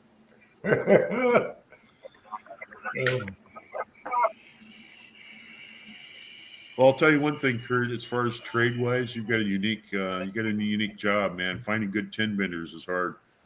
Most people don't want to figure out radiuses and stuff like that. They're just not interested in it. They have a hard time with the apprenticeship. Finding people that are smart enough to actually go in there and say, I want to learn this. And so if you got that talent, man, go to the top. Be a cowboy, man. Ride the range. Start telling your boss, hey, look, man, this is my horse. And I'm going to ride it. I ride the range, and I fix the fences out here, and I go about this business the way I want to. And if that's not good enough for you, then you might as well just go ahead and fire my goddamn ass right now. Dave, 6-shooter Texans got a great idea for you. These new pellet guns, you can cast for them. They're highly accurate. Yeah. We can hunt deer with them in Missouri. I've always Some been of them are 45 cal. Yeah, I've got enough pistols, and I don't think I'm going to stick around with reduced loads and pistols and just do the accuracy thing in pistols if I start making videos again.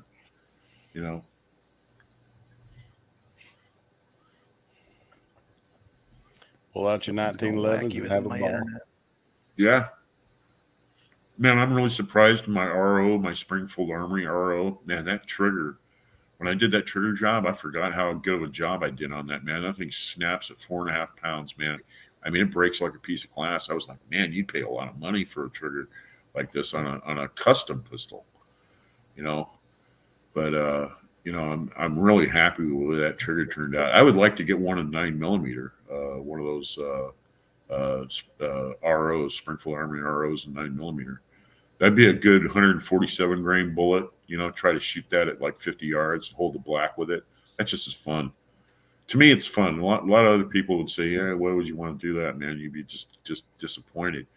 Well, once you start getting success at that range with a pistol, and you start holding the black and you start getting some X's and 10s and stuff that, it really is rewarding, man. It really is. It's like, wow. Mm-hmm. Yeah, because now you're honing down your marksmanship skills. That's one thing I like about Jim. When Jim makes a video, he doesn't screw around. It's about the marksmanship that you can get out of that bullet rather than just posting the bullet, A lot of guys make videos about the bullet, And Jim will actually go out on the, behind his house there and shoot at the swingers and stuff. But he'll also set up a practical range at paper and say, this is what it'll do. And you got a ragged hole. And, he'll say, this is like 15 yards, And, if you shoot a ragged hole at 15 yards, you can shoot a ragged hole at 25 yards. And if you can shoot a ragged hole at 25 yards, well, you can really put your mind to the process. You can shoot a ragged hole at 50 yards. You just got to believe in yourself and build those skills. Takes a lot of practice. Put that sumo suit on. You can do anything. Oh, yeah. You like that thing. I was muted. Good night, Andy. Good night, Andy. I was muted. Good night, Andy. All right, good night, Andy.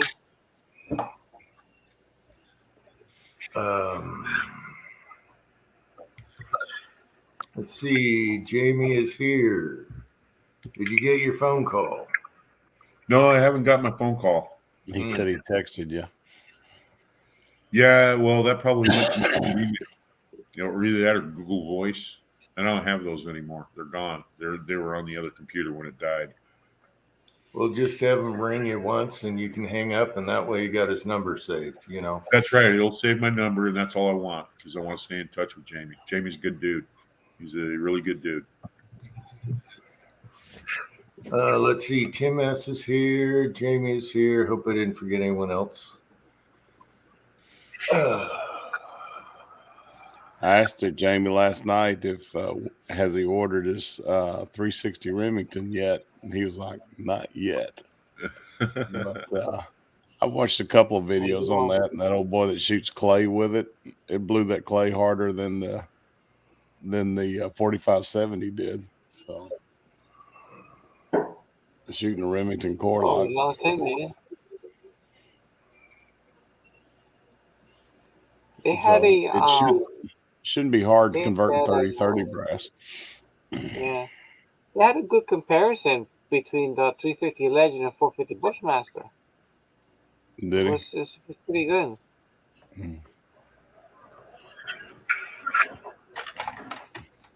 Oh, Tim hit the wrong button. He's coming back. Yeah. Yeah, I think these guys did a nice job with the rifle there. They did really good with it. Man, They I'll make tell you nice one thing. weapons. I like Henry's products. It's a shame Folgers they're really 100% expensive. Colombian is a shit. Folgers 100% Colombian it's the coffee. Believe me, it is. And you guys, some guys show that they're making their little Keurig or they've got a little espresso machine and stuff. Guys, I'm gonna tell you what. I've got the ultimate man cave, machine. I've got a bun, triple burner. You got a diner machine. Church. Oh yeah, I got one of those up there, man. And I'll tell you what, it makes coffee in a minute, a whole pot. You just pour it in there, and it's done. I had one in my office forever. I picked up at a thrift store.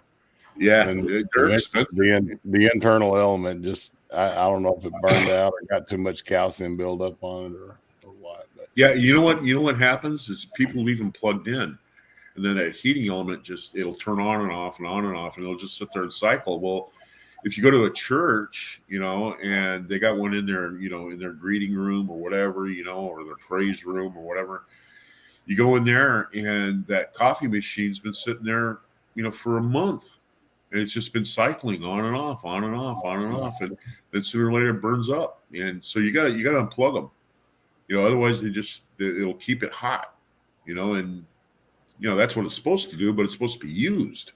You got to use it, Whoops. There's Kurt again. Whoops. Wrong You have, button. you have a squib there, Tin Man? No, there's I no went, way to, clo- I down went to close out of a that. tab and I closed out of the whole damn Chrome window. Shit. This old lady was like, "Kurt, I don't want you staying on that steam yard with all those bugs all night long." You The got funny stuff part back when there, he says something and she wants to argue with him. Married life. I'll never forget when Jerry went through that live on the air. God, that was funny. Oh, you got it. Jerry 1911. Oh yeah. Yep. Yeah. When his late wife He got didn't on say to a him word. about what he was. He just sat there and stared at her. He didn't say a word. You know what? Good You times. were talking Ozark about your rotator cuff. What they did with me is they hooked me up with one of these. This actually is it's a block.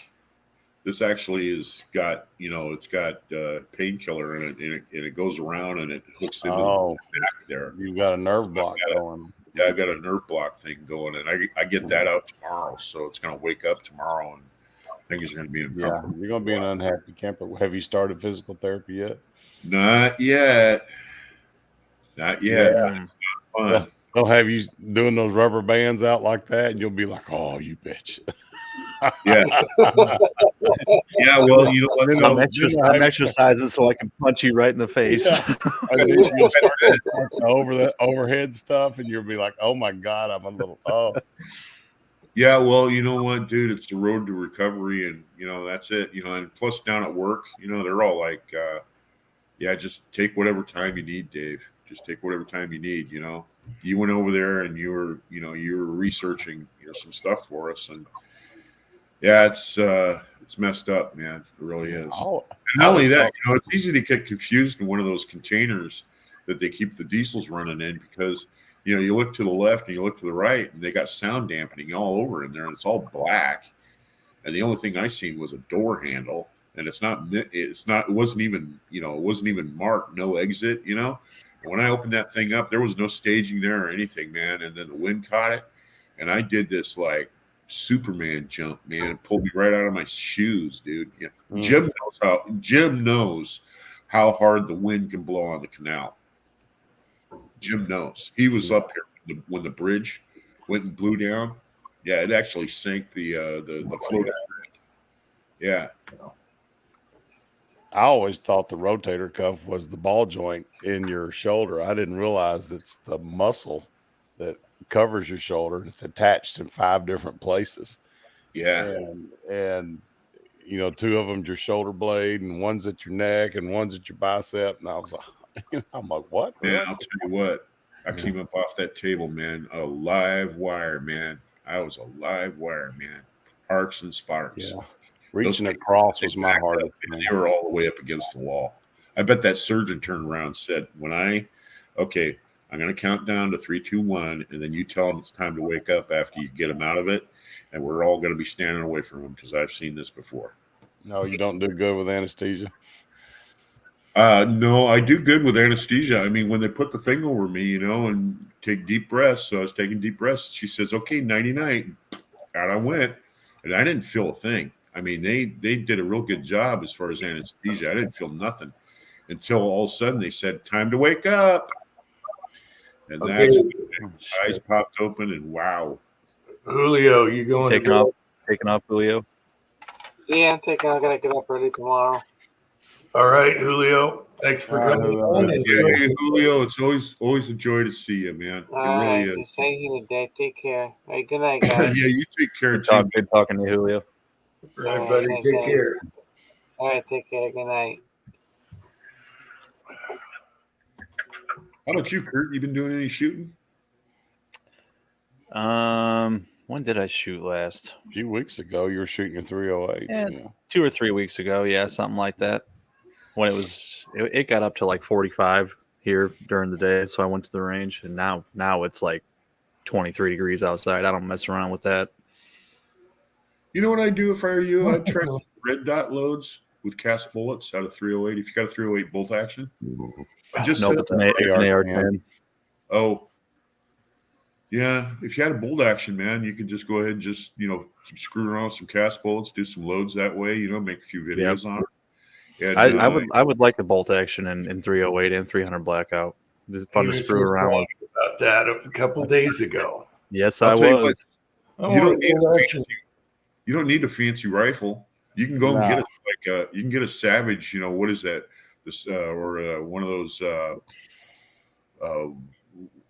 bolt action. The Ruger American. It uses the same American mags. Yeah. Well, like you said, you can get an older rifle. It doesn't have to be fancy. And for cast bullets, I mean, you're not going to have to glass bed it and everything. I had more fun with that 300 blackout bolt action than I do any rifle. Right. Yeah. You can load it hot, you can load it down to bunny farts, and it's just as fun. But you got to get you a suppressor when you do it. That takes it over the top. Mm-hmm. What was that? The Stevens 340. You know, it was pretty much stamped metal parts and stuff like that. They were real cheap. They came in like 30. That would be a perfect cast bullet rifle. You know, just dedicated to your cast bullets. You know, A Savage with a heavy barrel right out of the box. It'll probably be a shooter. yeah. Oh, what are the break action rifles? You can change the barrels on. Handy rifle or a contender. Contender, yeah. If you want to play around with cast loads, that's a great one for you. Dude, I'm just waiting for SSK to finish up that contender frame they're working on, man. Yeah, they got to get out of their lawsuit crap so they can start producing them again. That's something. They're fighting over who has the rights to produce it. So, so that's that'd be some good material for Kurt. Just not knowing a damn thing, and then just learning as you're going, and then videotaping the whole thing, and just take everybody along with you. Down the trail that you're going. It's good material. That's good material to make your videos out of. That'd be fun. You got to watch out for YouTube. About your casting and all that other crap, but and keep your loads kind of a secret. And whatever. YouTube is kind of crazy about that. I think next they're going to say you can't show loading a rifle, like a bolt action, loading a rifle. It's crazy. It's yeah. Or even you, Jim. Like throwing your hatchets out back. You enjoy that, and they'll probably come out and say that it's unsafe to do that, and you can't do that anymore. Somebody might lose an eye. Yeah, you're showing something dangerous or some crap, the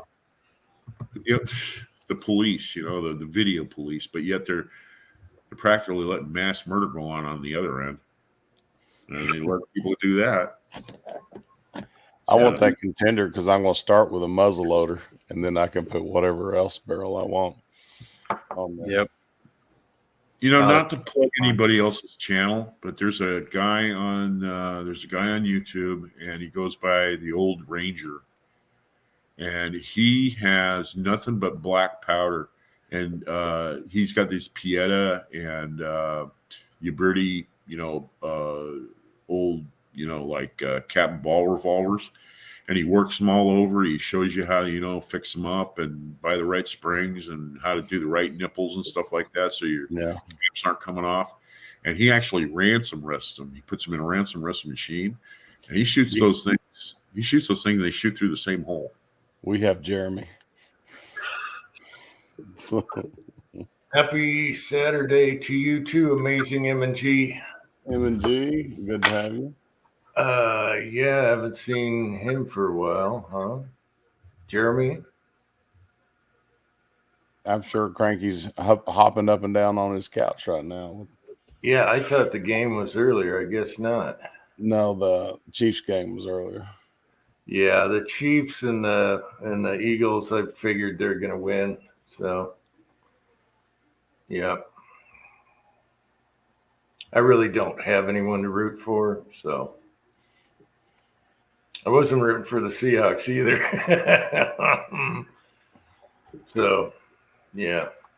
Sorry, Uncle John. I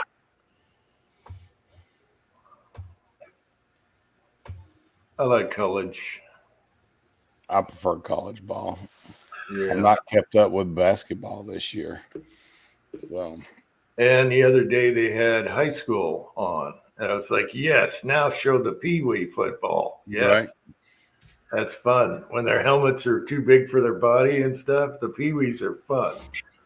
I was watching MMA earlier before I realized you were on. And it was professional PFL, Professional Fighters League or something like that. And, yeah, a lot of standing around, a lot of, and the refs like, fight, fight. Yeah.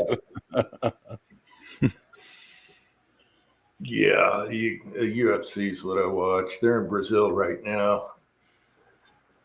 Speaking of which, TJ Dillashaw, last time he fought, he was fighting for the belt, dislocated his shoulder right at the beginning of the fight.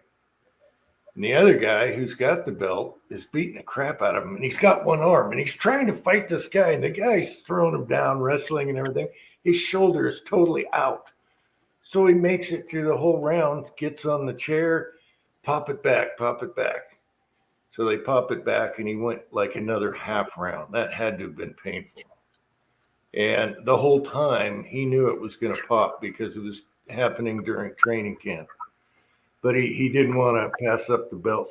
Yeah, didn't want to turn down the check. And now he's retired. It's just popping out too easy. So 1,000 points in high school. That's impressive. I went to a high school girls game. Yeah. Well, guys, I'm going to step off. My throat's starting to get a little on the raw side. Well, let's just make it a short chat. How about that? Yep, hour and 40 minutes. What? It is a short. Well, Kurt, you can fire one up. Usually they're long short chats, but that's fine with me. I'm good.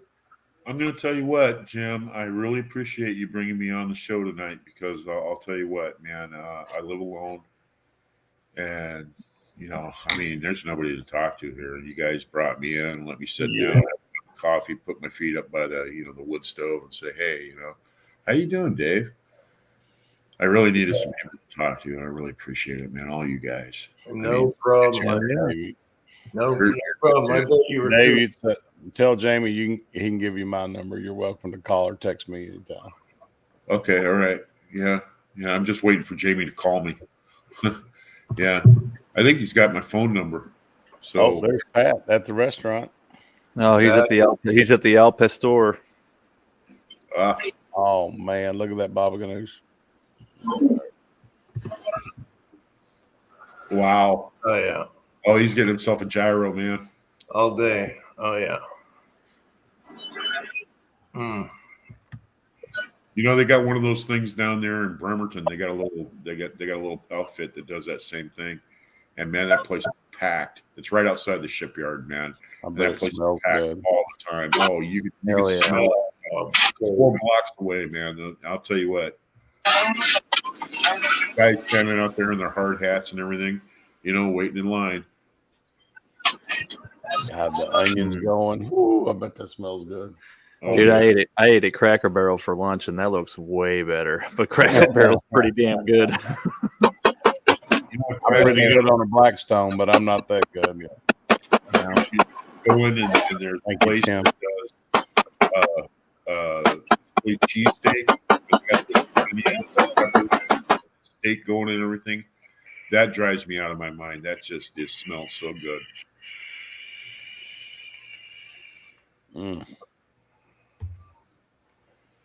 Oh yeah. So Pat's trying to My mouth will be watering if I'm standing like that. Oh yeah, what are they putting it on there? Yes. Yes. And What is that, big ass fajita flatbread? What is that? Flatbread. yeah, it's flatbread. Ooh, Yeah, they put the sauce on it and everything. Oh my God, that's to die for. Hell yeah. It's cold and sitting around either. Pat's gonna be like, "Can I see your permit?" Yeah. What's your health score? Yeah. Yeah. Twine felt so bad for me. She drove 20 miles and got some fresh fried chicken. There you go.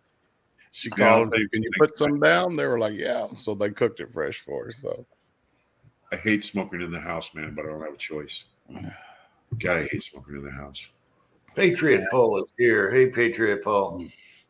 Yeah, at I'm least gonna pipes go smell ahead and good though. step off. If I talk much longer, I'm going to have a coughing fit, and I don't want to do that. If So, you notice something, I don't even inhale. good night, everybody. Taste of the Good night, tobacco. night, Marvin. Feel better, man.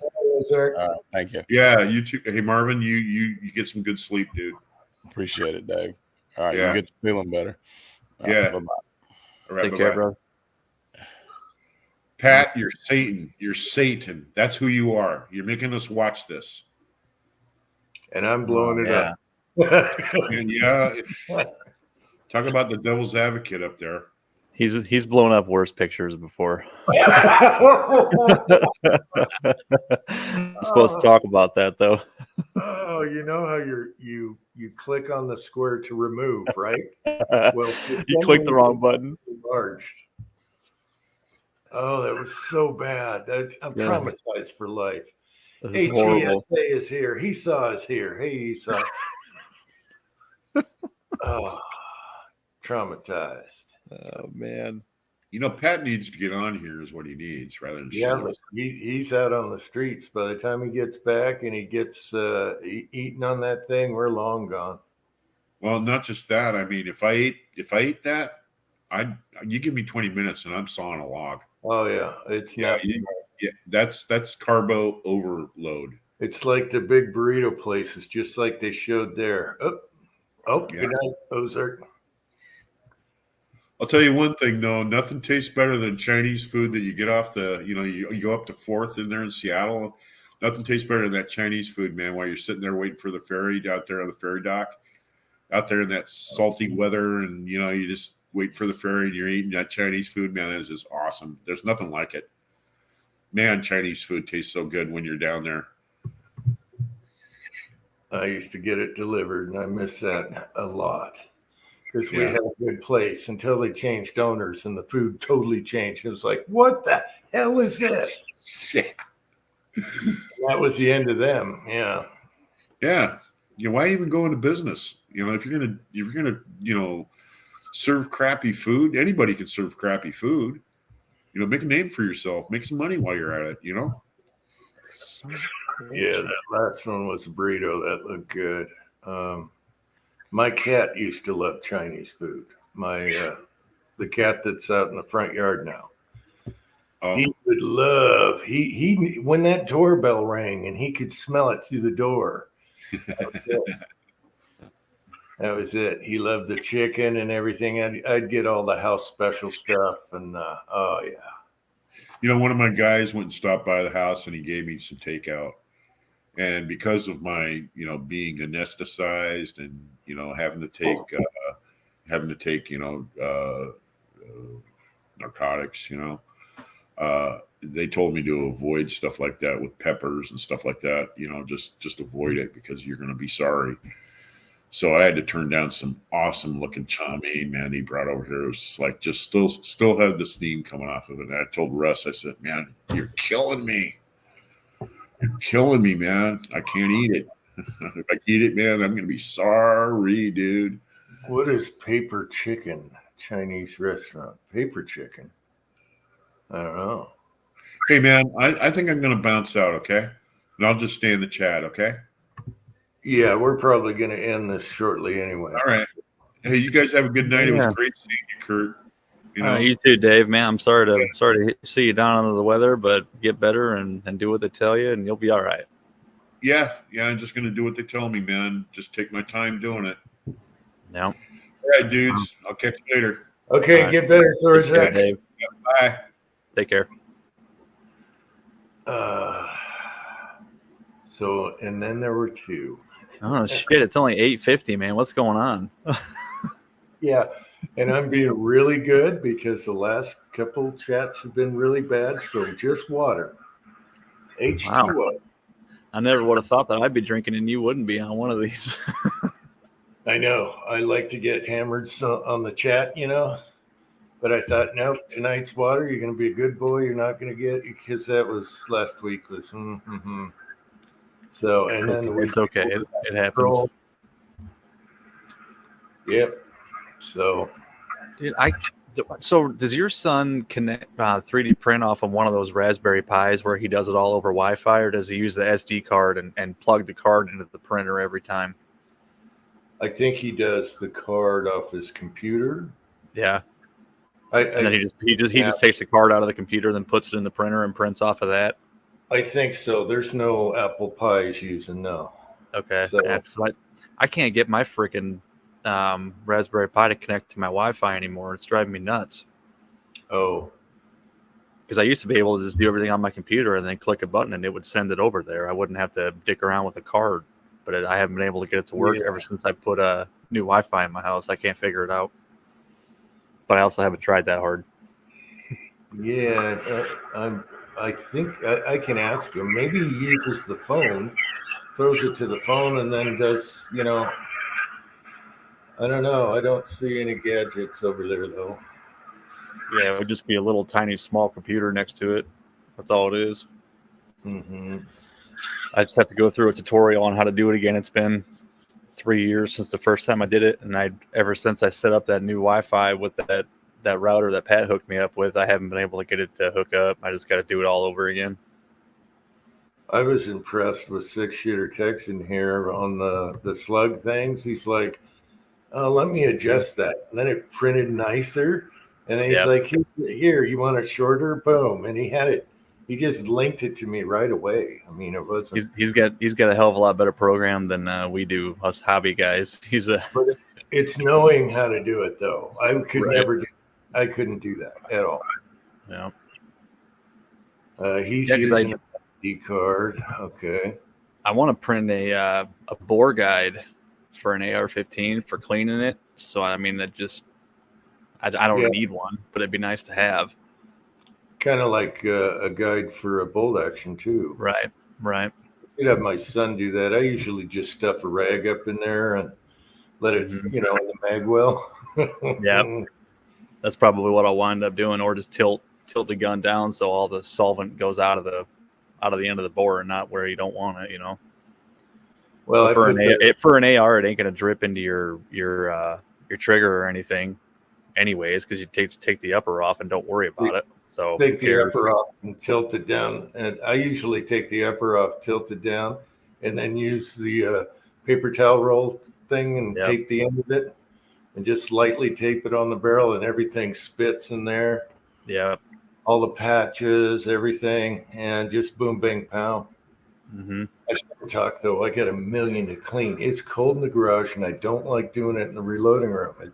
Hoppy stinks, in a small space. I like the smell of hoppies, but it can fill up a house pretty quick. So yeah. Mm-hmm. That I'm really excited to try out that Thorough Clean stuff that I ordered. That'll be here Monday or so, and then I'll have to get a bore scope, and I want to do what I normally do on my barrels to clean them, and then run that Thorough Clean behind it and see the difference. Yeah, because from what I've seen, that stuff is nuts. Expensive, is it? No, it's only $18 for the two different bottles, and they're big bottles. So I mean, it's not too bad, really. Okay. One is to flush everything out, and the other one's the I think it's kind of like the JB bore paste, only it's liquefied, so it's kind of an abrasive. So you just run that, and then you run the flusher behind it to get everything out, and then just push patches through. And some of the videos, like random guys will use it and run a bore scope down. Unbelievable. I've never even bore scoped any of my rifles. I bet they're pretty gross. Second part probably has a lot to do with it. Yeah, like JBs. I'll JB them when they get, leaded or bad or just a little, something. Mm-hmm. But to be honest with you, for me, it's easier to take 10 rifles out at once and go from one to the other. Why that one's so. And you know how doing one thing takes longer than a bunch at a time? It's per each. Oh, yeah, because the setup is half your time. Exactly. Yeah.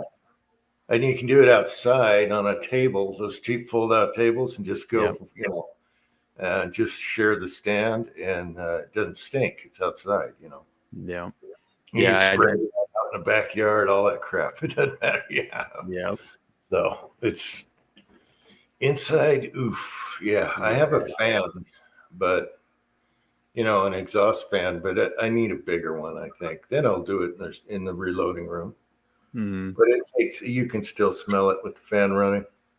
Oh yeah, my wife knows when I use the hoppies. She'll smell it upstairs. Yeah, being around solvents all my life, hoppies and gasoline gets to me now. Just Oh, yeah. smelling it annoys me. It doesn't. Yeah. It just annoys me. It doesn't cause any effects. But gasoline and hops, diesel's okay. Hmm. Lacquer thinner's okay. I still like lacquer thinner. Acetone, I don't mind, but hops, some reason, something in it. Hmm. Yeah, it's weird, isn't it? I think acetone would be the one, but no. You'd think. 6-shooter text and everybody hates Battlestall. That stuff's Yeah, I remember when Tin Man was it on a live? You opened a bottle of it. So- it didn't I didn't do it on a live, but I told everybody on a live chat what I thought it smelled like, and then Kenny used it on a live chat, and Kenny's the one that had his shirt over his nose and all that. Oh yeah, what have- Pat knows what's up. of course, the guy that likes retro tent poles is going to love Polystrol, okay? Or black powder guys like you and Ricky like it for black powder. Hmm. Yeah, it works awesome for black powder. Okay. Yeah. Yeah. Pat, did you already eat? No, I thought I came in the room and Sylvia said she was watching the chat, watching me get my dinner. And so I fed her because I got her burrito. And she said, they're going to end the chat soon. You better get on. Yeah. She said you better eat it in front of them and piss them off more. Yeah, you can go ahead and eat. Don't let that get cold. Oh, man. Don't let it get cold. Then it's not Well, going to be. I'm jonesing for a chat. I got withdrawals from last week. Hmm. Yeah. I didn't announce it either because I'd get accused of making a short video, so I didn't. Just make it longer than a minute and you're good. Uh, Oh man. Yeah. I think next Thursday I'm going to order a bore scope. I want to look and see what my 9mm and 45 barrels look like after thousands and thousands of cast bullets. I bet they're fine, but I don't know. It'd be cool to know. Especially my 300 blackout shoot out of that one's cast. So I have no As idea what long that as- one looks like. yeah, if they're going 15 or less, I don't shoot a lot of high velocity powder coated, but man, I run a couple patches through the contenders and, I won't clean those for a while, or I'll run a patch before I shoot. And the barrels look great. I don't have a bore scope, but I can sure tell, there's two angles. Then you take your flashlight along the muzzle sideways. Yep, all that that's right. stuff looks good. That's what I usually try to do too. And yeah, from what I can tell, it looks fine. But who knows? You get a camera in there, and it's like, oh shit, look at all that lead. Copper does more fouling. Copper, you Yeah. see the copper. I mean, it's there. Well, It's- and my 300 yeah. blackout, my cast bullets are all gas checked. So, like I said, I have no clue what that barrel looks like. No idea. Gonna find out though. And I'm kind of hoping that I can clean that 308 barrel really, really good and get that to shoot better. But I don't have high hopes. Hey, Pat, get your dinner. You can eat. I don't know. Are you guys gonna still be here when I get back? Just go try us and see what happens. Yes, we'll hang around for Pat. Yes, we will. Dude, it's 9 o'clock. I don't think I'm going anywhere right away. I might go upstairs and tuck my daughter in, but I'll be back. All right, I'm gonna go snort some hoppies and have my dinner. Okay. All right. All right. Let's see. Ammonia.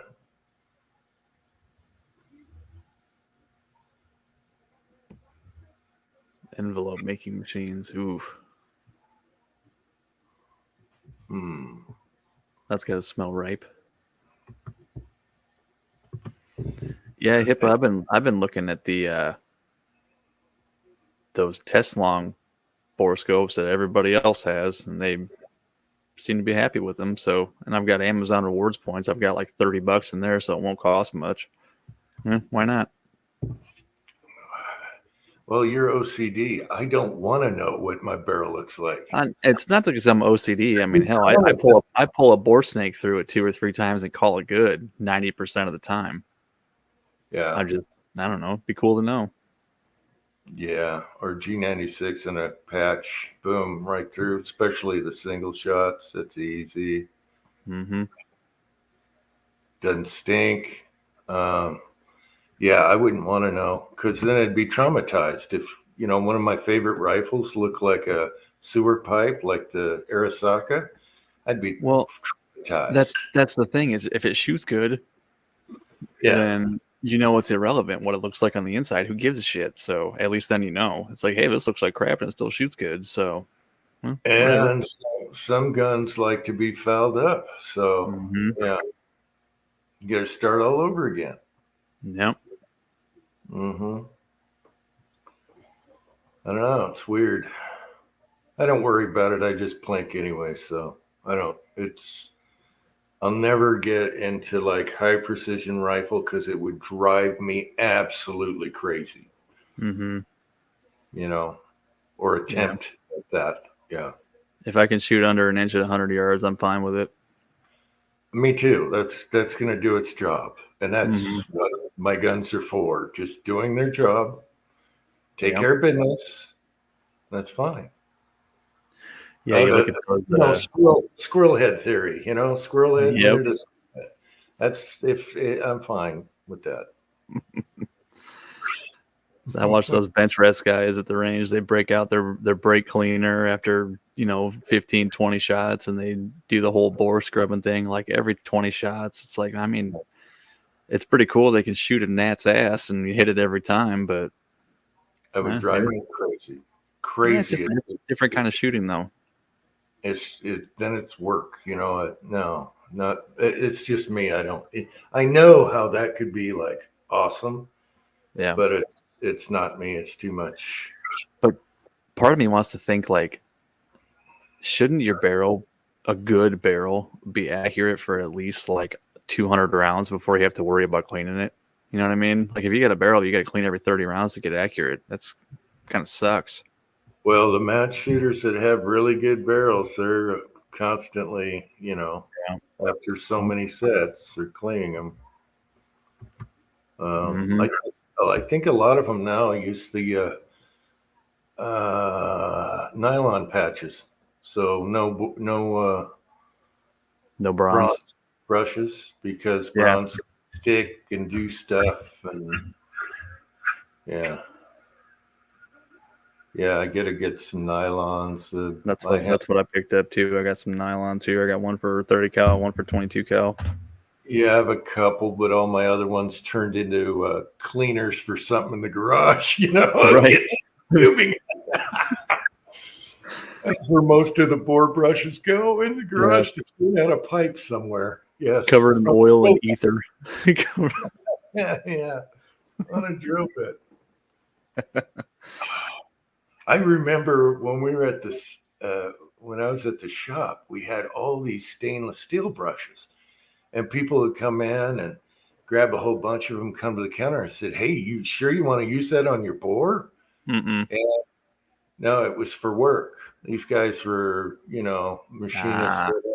It was for work. And it's like, no wonder we have a whole wall of these things. Yeah.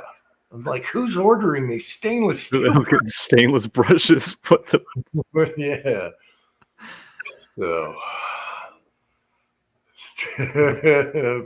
Well, Pat's on the side. He's munching away. Don't get that sauce on your keyboards, Pat. Oh, yeah. That looked messy. Oh, that's funny. Yeah, Jag, I can log into my router and see what devices are connected to it, and my router should automatically assign my Raspberry Pi an IP address through DHCP. But I restart Pi and I can't see it on my router login. I have to go through the whole process from beginning to end and read like a tutorial and just do it all over again because I'm just trying to half-ass it off of memory here and I'm forgetting something.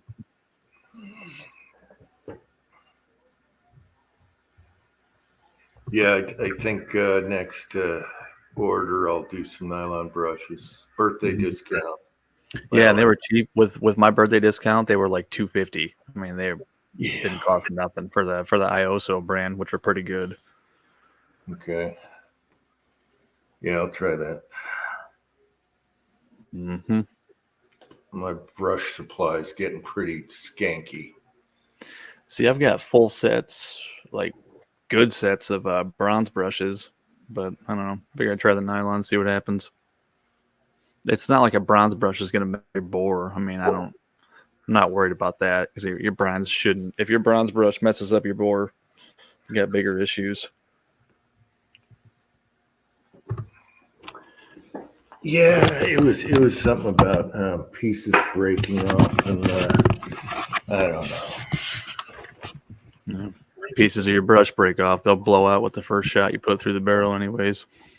Well, it's kind of like bore brush. It probably has something to do with the crown too, because that I can see because when you pull that brush back through, what I worried about is your connector on your cleaning rod. Most of those are steel, and if you pull back really hard and you catch the connector on your crown, you're gonna ding it. That's why I like flash hiders. That's why you like what? Flash hiders. Yeah, they take the abuse. And see, I've got a really good break on my AR-10. And it's like, do I run a brush through that? I mean, I don't know. I'd really rather not. Well, the proper way is you run the brush through, unscrew it, pull the rod back through, screw it back on, run it so you're not coming back on your crown with dirty gunk. That's the theory. Mm-hmm. I have guns. Yeah, but hell, all the bench rest guys don't do that. They push it out and they pull it right back in. So, whatever. I know. It's getting too mystical.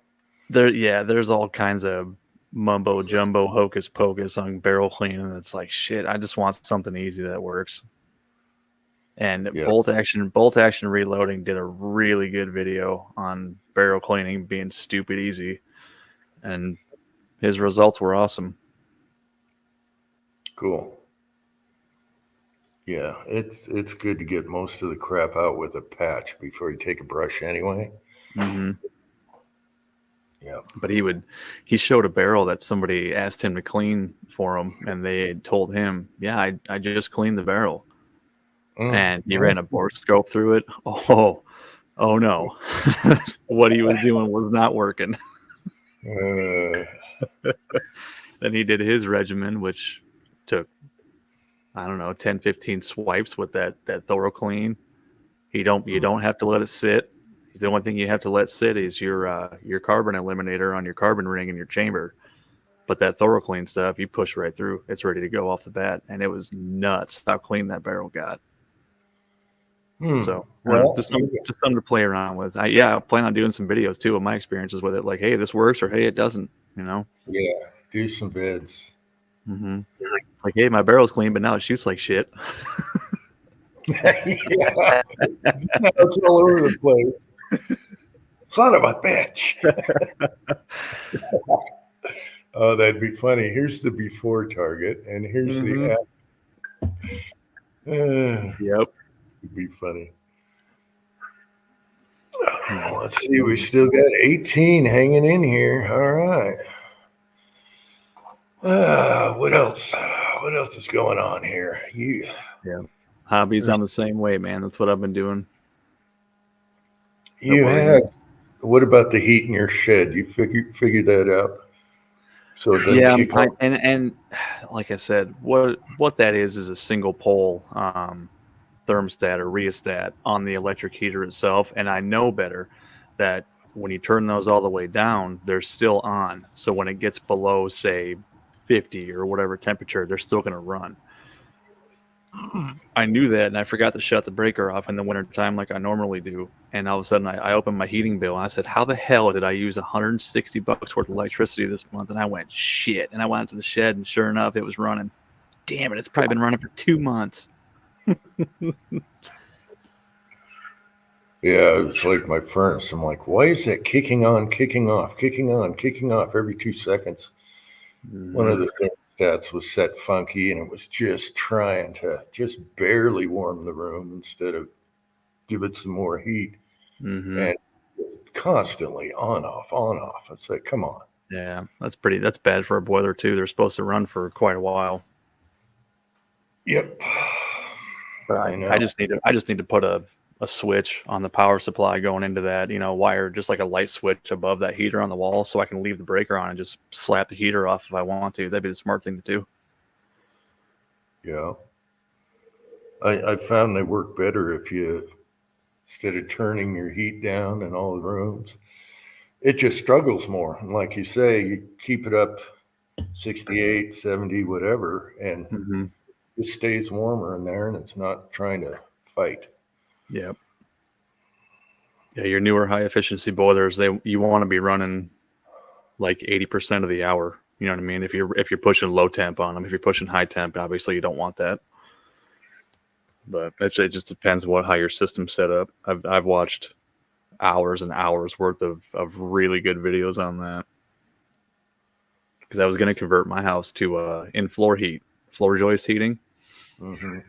But if you do that, you got to have your insulation top notch, your windows, your doors top notch, because you can't get your floorboards above 78 degrees, and if you do, they start cupping. Yeah. So you heat your house with 90-degree water. That's what I wanted to do, but not in this house. I ain't doing it. Yeah, that's what we have, and the thing that goes out on those is the igniter. Oh, really? The little sparker thing that lights your propane. Mm-hmm. And those son of a bitches, they made it so you need to get a little screw gun out and zip, zip, zip several panels to, get to that. Of course. And let's see if you have How a was guy. that? Oops. Oh, I've heard something upstairs. Yeah. All right, you can go check it out. Nah, this is probably just my old lady. Could be the FBI. Yeah. You got documents in your garage, do you? Not behind my Corvette, no. We're next to the China place where it's convenient. That's so bad. Oh man, That is so bad. I'm at the point where dude, I'm about ready to just turn off all the news and not listen to anything for about a month or two and reset my brain. Oh yeah. Yeah, it's bad. I do that like twice a year. I go like a whole month without opening up YouTube and looking at any news shit. I just am blissfully ignorant for about a month, and it helps. You're happier.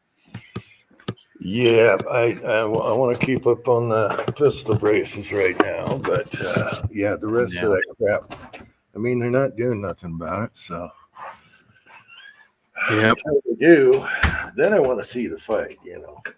Jim Jordan there fighting away. Then I want to watch. I want the cat fight, but I don't want to hear daily new laws and crap. Mm-hmm. What Guns and Gadgets was talking about, that lawyer he talked to at SHOT Show about those pistol brace laws, was pretty interesting. Yeah. Well, he talked to a guy from the GOA, didn't he? Yeah, and I think, the GOA lawyer is the one who was talking directly with the ATF, and he was asking good questions. He's like, so what if they just deny you? Well, then you're in possession of something, and we know you have it because you applied. It's like, dude. Yeah. Then the supervisor had to step in and they just shut the conversation down. Pretty much. Yep. Yeah.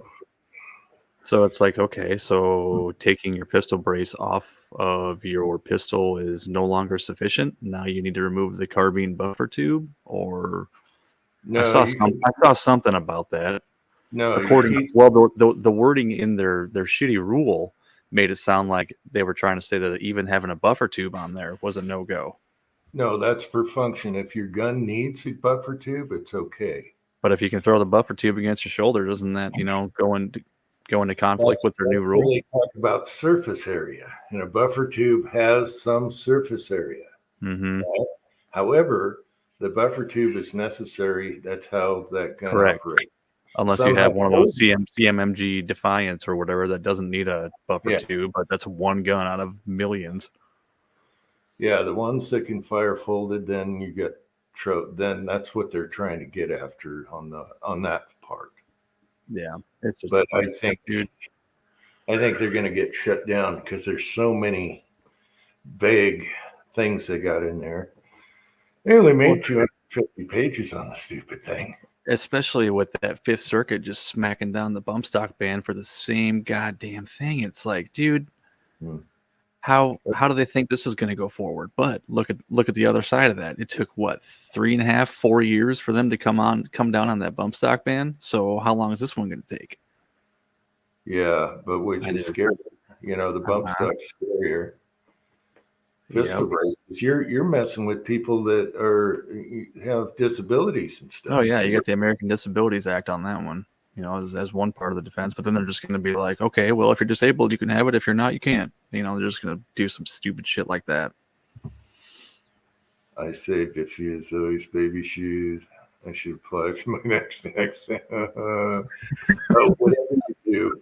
Yeah, put the baby shoe on the buffer tube, or just cut a tennis ball like on the bottom of old people's walkers, and just put a tennis ball on the back of it. Yeah, whatever you do, don't register them. Don't do the free tax stamp because it's a trap. I knew that was a Trojan horse as soon as they announced it. I'm like, nope. They know that they can't fulfill. Okay, they can't even keep up with. Oh yeah, when they flood the system like that, dude, it takes 6 months to get a suppressor with empty lines. What do you think it's going to happen when they, flood them? 10 to 40 million people. They can't even keep up with suppressors right now. And exactly. They said they only have a handful of people that are going to take that case. So you'll have 6 agents, 5 agents, maybe 8 to take care of millions of people. It's all a trap. And then once you're in there, they'll deny it. Now it lagged. You couldn't do it. And but now we know you have it. They know everything you got. Yep, they got your fingerprints, your photos, all that shit. Yeah. But they know each gun because you have to describe each serial number, all that. Yep. Send in photos. Yeah. Nobody's going to go for that. So you either got a huge fight on your hand, which they're going to go after 10 million people minimum? No. Or, that's 10 million devices. So cut that down to people, whatever. Everyone's got 5 or whatever. Yeah. They can't. That's why they hired all those IRS agents. Those are the ones that are going to be doing the heavy lifting, huh? That's why they gave them all guns. Yeah, but the house threw that back. They're going to take that away. Yeah. So they're like, no, you're not weaponizing the IRS. They'll take that away. So what it's going to come down to is they'll throw it over to Congress and have them take our rights away rather than the ATF. I don't think Congress can do that. How they designed this whole thing. Yeah, correct. But they didn't do that. They didn't do that with the bump stock ban, and I doubt they're going to do it with this. And Congress would smack it down anyways. I'm pretty confident that Congress would be like, nope, F you. Yeah, we'll see. Got to keep up hope, man. 2 more years, baby. Just give me 2 more years to live to see freedom again. Well, where this craziness goes. Assuming that takes place, yeah. 2 more years, please. And a fair vote.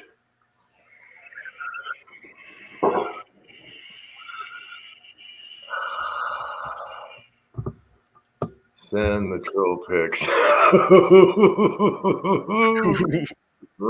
Here's my SBR badge.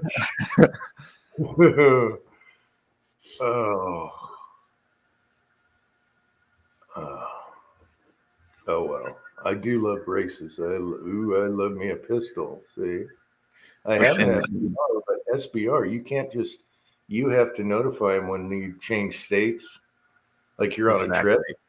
Yep, and you have to keep the same designated upper and not, get rid of that or change it and all that shit too. I mean, which isn't that big of a deal. Just get another upper. Who cares? But yeah, there's a lot of stipulations that are involved with that too. A pistol can be carried on your front seat. Mm-hmm. All right. In most states, it's a pistol. Yeah. So we got to fight for that. I think we're going to have a lot of people fighting for it. So We'll see. That's the only thing I'm interested in right now because the rest is just everything's going to hell. So Kitty asks, isn't having a Polymer 80 kit a felony now as well? No, they tried it. ATF tried doing stuff with that too, but I think they're getting smacked down pretty hard on that one. Yeah, the courts did a good job on that, and you know, I'm glad somebody put in some judges last term. Yeah, I am so glad somebody put in judges. So I mean, your Polymer 80 kit, federally they're not, but your state may ban them. Like Illinois got rid of those. What, June? They said you can't have those anymore. Yeah, Illinois, you can't have anything. It seems like no AR. Well, they're grandfathered in, but after that, nothing. So and that begs to differ. Well, that begs the question with me, I guess, as a guy who lives in Iowa and shoots in Illinois. How does that work with me? And it's not like I'm going to call the sheriff's office and be like, "Hey, I have assault weapons and I shoot guns in Illinois. Can I do this?" You know, I'm not going to do that. Okay, say you have an AR, you're grandfathered in. That's okay. You don't have to deal with their thing. Your grandfather but if you're grandfathered in, you have to register them with the state if you're an Illinois resident. Now, as an Iowa resident who shoots in Illinois, what the hell do you do in that scenario? You're just a visitor, but I'd find out before you go to the range. That's what I'm saying. It's like, I don't know what the hell I'm supposed to do here. I don't think I have to worry about anything in the county that I'm visiting because they already said they weren't going to enforce it. But still, it'd be nice to know if I don't get some asshole local cop trying to throw me in the clink. Yeah, most of the cops said they won't enforce it. The sheriff. Yeah. So I'm over it. That's why you want a bold action. No, and that's part of the reason too. It's like, you know what? I don't shoot enough. It's not the hill I'm going to die on. You know what I mean? If I go to the range, I usually only shoot 20, 30 rounds anyways. So hell, I'll just get a bolt action and not worry about it. Listen to Pat. I like my ARs though, so I don't know. Yeah, Pat. Snicker. Oh, that's funny. That's funny. Yep, we'll see. But that's the only thing I'm concerned with right now because the Foxtrot 45 upper won't go on like my SBR with an endo mag in it. You know, they don't make 45 endo mag. The mag well's different. Yep. The 9, fine. Yeah, it's a bunch. Yep. 90 of 102 county sheriffs. Yeah, I shoot in, I don't even know if I want to say what county I shoot in, but they're one of the ones that said they wouldn't enforce it. So, I mean, I know I'm good there. Yeah. Like I said, what I'm worried about is going through the town right on the other side of the river. It's like, okay, what if some cop pulls me over and he goes, "Oh, I see you have an assault weapon," and then he shoots me.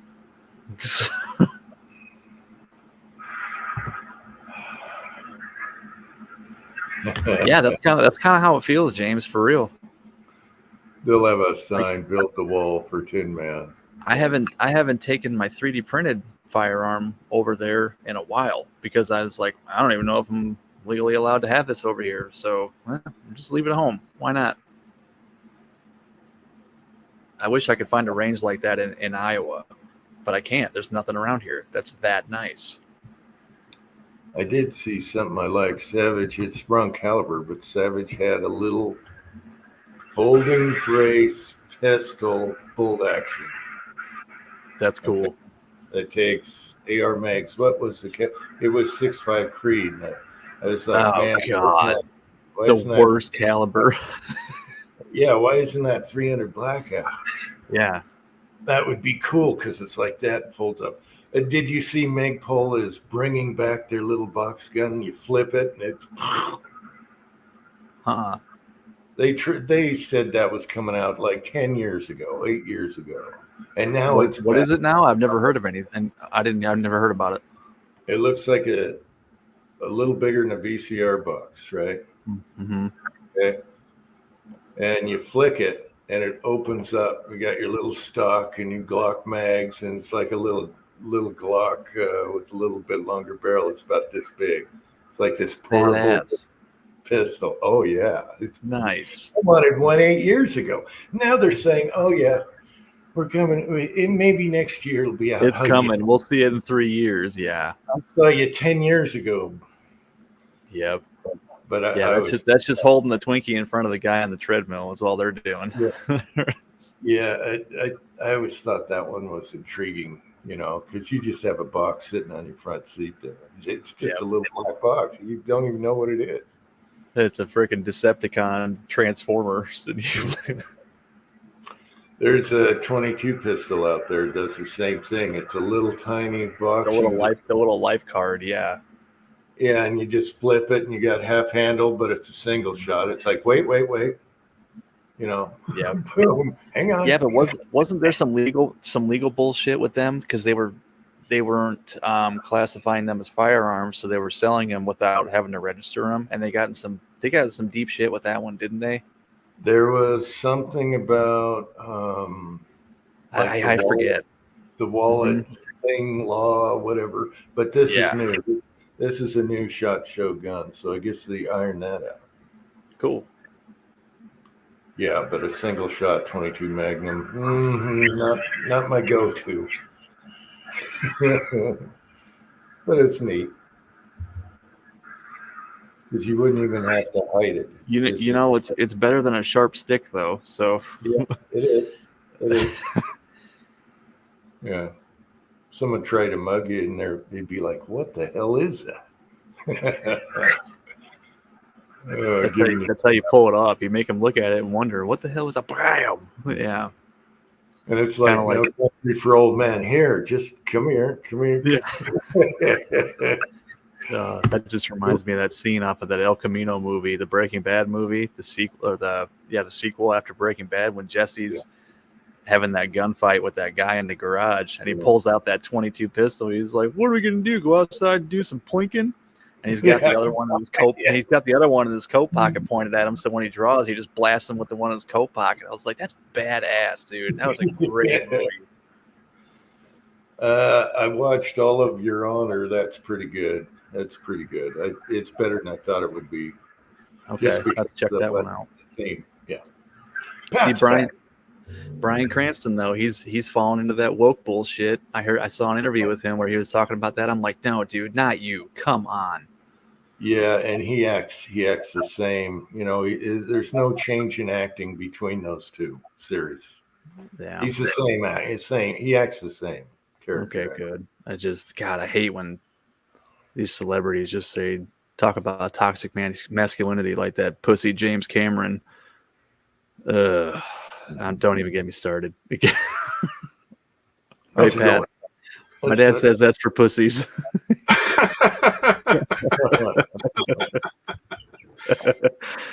and before I forget, on your Raspberry Pi, if you plug the HDMI cable into a TV or something, when you boot up, it'll show the IP address during the boot sequence. Okay, but shouldn't I be able to scan I have a Nighthawk router, right? And if I pull up the Nighthawk app on my phone, it tells me all the devices that are connected to my Wi-Fi. Well, after I think I have my Wi-Fi set up on my Pi, after I flash the Octoprint image onto my Raspberry Pi, I set up all my Wi-Fi stuff and the SSID and the passcode and all that, and nothing pops up. I uncommented the region, and I don't know what I'm doing wrong. Okay, so you got to go into ETC networking interfaces and edit the interfaces file. Okay. Stick in the Pi and stick a manual IP address in it. So plug the little fucker in with Ethernet cable. Mm-hmm. All right. Then it'll pull an IP address in. Then you can secure shell into it, and then edit that text file. I think it's got nano built in, so it would be nano space etc /networking /interfaces. Oh my gosh. Yeah. Yeah, Pat's the guy to talk to about this shit. way over my head, and he just wrapped that up too. Like I remember using Putty to get into it originally, but I can't remember what that was for. and I'm guessing it was something to do with that. Yeah, so just use PuTTY to get into it once you've got the IP address figured out for the Ethernet cable. Then for the Wi-Fi, put a static in. Okay. And There's just that assign a would- static IP to that MAC address or whatever. yeah, and then you're done. Okay. It'll be fine. What is with the names? Occupy. What was it? PuTTY. What's with these names? It's Apple Pie. my brain is so full of bullshit that I can't remember anything new. I have to delete old stuff. It's at capacity, man, with all this shit I have to know. Yep. There you go. It's like Uncle Jim reaching under his little desk there. He's got everything in arm's reach. Yeah. Oh shit. My daughter's in bed already. Man. Oh, your wife put her to bed? Yeah. I wanted to tell her good night. Oh. Damn it. We've only got one kid tonight. It's pretty nice. Well, what you do is you walk up there a few hours from now and say, "Wake up!" and then you can tell her the Nope. story. We have a rule. I talking about my wife or my daughter? Your daughter. No. If you wake her, you take her, bro. I'm not doing that. No. That's the rule here. You wake her up, she's on you. Oh, did you oil the kitchen door then? Oh yeah, and I hate it. I did that years ago and it sucked. His alarm is gone. My wife said that too. She's like, "Shit, I didn't even know you were in here. I hate that you oiled that door. I always used to know when you were coming in, but it would wake the kid up, so I had to." Very But sneaky. at first it was weird. You'd open that door and you're like, "Whoa." Mm-hmm. I know. I'm leaving the basement one creaky. It's nice. It's like, what was that? Yep. I heard a ruckus last night. It was my son. But what the hell is that? So I text back. Yeah, okay. Mm-hmm. That's what's great about phones. I can just text him. What was that? Yeah. Oh, that was me. Yeah, It that's was just the cougar coming in through the bathroom window down there. right. I don't think that would happen, but I've thought about that too. It's like, man, when the kids are like 5 or 6 and they're just, kids stumbling around the house, I'm going to hear a noise and part of me is going to want to investigate with my gun on me. And yeah, I don't I know that's a really tough do one. that. Mhm. Oh, wait till she's 15 and you're Somebody's breaking into my window after curfew. Yeah. Yeah. Then he will be pulling that out. Yeah. So Yeah. the boyfriend's there. Yeah. I've thought about that too. No, I'll have cameras by then. So good luck. Yep. Motion sensors, everything. Yep. Just put a camera on all the kids' foreheads. You know where they're all. And then you come on. Nah, I don't want to know that. No. I remember what it was like being a teenager. I don't want to know. Ignorance is bliss on some things. Yep. There's a guy at work that said he bugged his kid's car so he could hear everything they were saying while they were out driving around. I was like, dude, I wouldn't even want to know. No. No way, man. That's just gonna drive you nuts and put you in an early grave. Yeah. Ugh. Let them be kids. and at least you've got girls. It's not like they're going to go out and burn things. If you had boys. Better to do that than come home pregnant, I guess. It really depends how you look at it. True enough. I mean, better than neighbor's garage than early grandkids. You never know. He's got a window breaker. Yeah. Well, I have my own shed, and I can make it so that nobody can get in there when I'm in there. So I'll just sit out there and get shit faced, and not have to worry about it. That's what it's for, right? The man cave. You know. She starts talking to my wife about bras and shit like that. I'd be like, all right, I'm going to the shed. See you later. Yeah. Don't involve me. Rather some fun. I've been ignoring the side chat. Sorry, guys. You know what, though? You're going to get old like me and Jim one of these days. And after 20, 30 years, it's all the same shit, you know, pantyhose and feminine products all over the bathroom. And, you know, does this look good on me? And, you know, 2 swallows and yes, dear, it makes you look thin. Oh, so bad. So bad. You know, and then, yeah, it's not a big deal anymore. Yep. It'd be great when the girls start dating. Yeah. Yeah. Pollard, I'm already halfway there, man. This side of my head, it's getting pretty gray. Yeah, if we had a girl, I'd be terrible. I'd be terrible. I'd be like, yeah. Where are you going? What are you doing? Yeah. You can see it on the camera. Look at that right there. Look at Pat's mustache and compare it. I can bring a picture out. When I met Sylvia, I didn't have a gray hair. And I blame all of these on her. Every single one. No.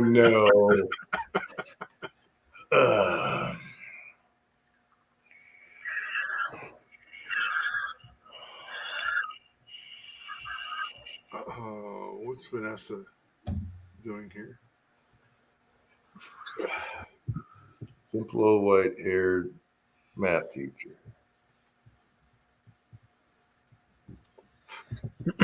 So the little one is at my wife's parents, and she's not as good of a sleeper as the older one was. And my mother-in-law is finally starting to understand what we go through for 8 months. Oh, that's awesome. That's good. That's good.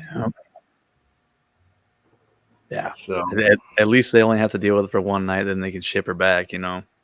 But what if she slept like a baby? It was like she's at camping in a different place. She sleeps like a baby, and they're like, "Oh, that was awesome! Bring her over." That's what I thought was going to happen, because she loves my wife's mom for whatever reason. She puts her to sleep all the time, whatever. Mm-hmm. But I don't know. I have to get more info, I guess. Find out tomorrow how it went. That's probably how it's going to go down. It's like she's camping somewhere. It's different. Yeah. She loves grandma. So. I also have a wireless plug to turn off the 3D printer remotely. Oh, the Easy Plug from TH3D Jag. He makes some good stuff. I really like that TH3D guy. And he's a 2A supporter. Nice. He runs a business out of his house and sells 3D printer accessories and does firmware and all that good stuff. He's good. Makes good stuff. Designs his own motherboards and sells them. I got one of his boards in my printer right now. It's pretty awesome. Cool.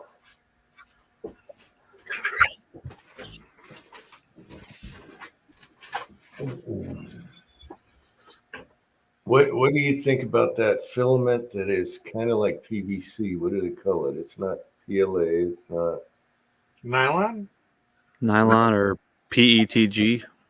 Yeah, my son has a roll of something, and he's like, "No, it's not for this, but I bought it for that." I don't know, but there's so many different kinds. And they're all like weird letters. You know what I mean? It's hard to keep them all straight. I think this is flexible or something. I don't know. Oh, TPU.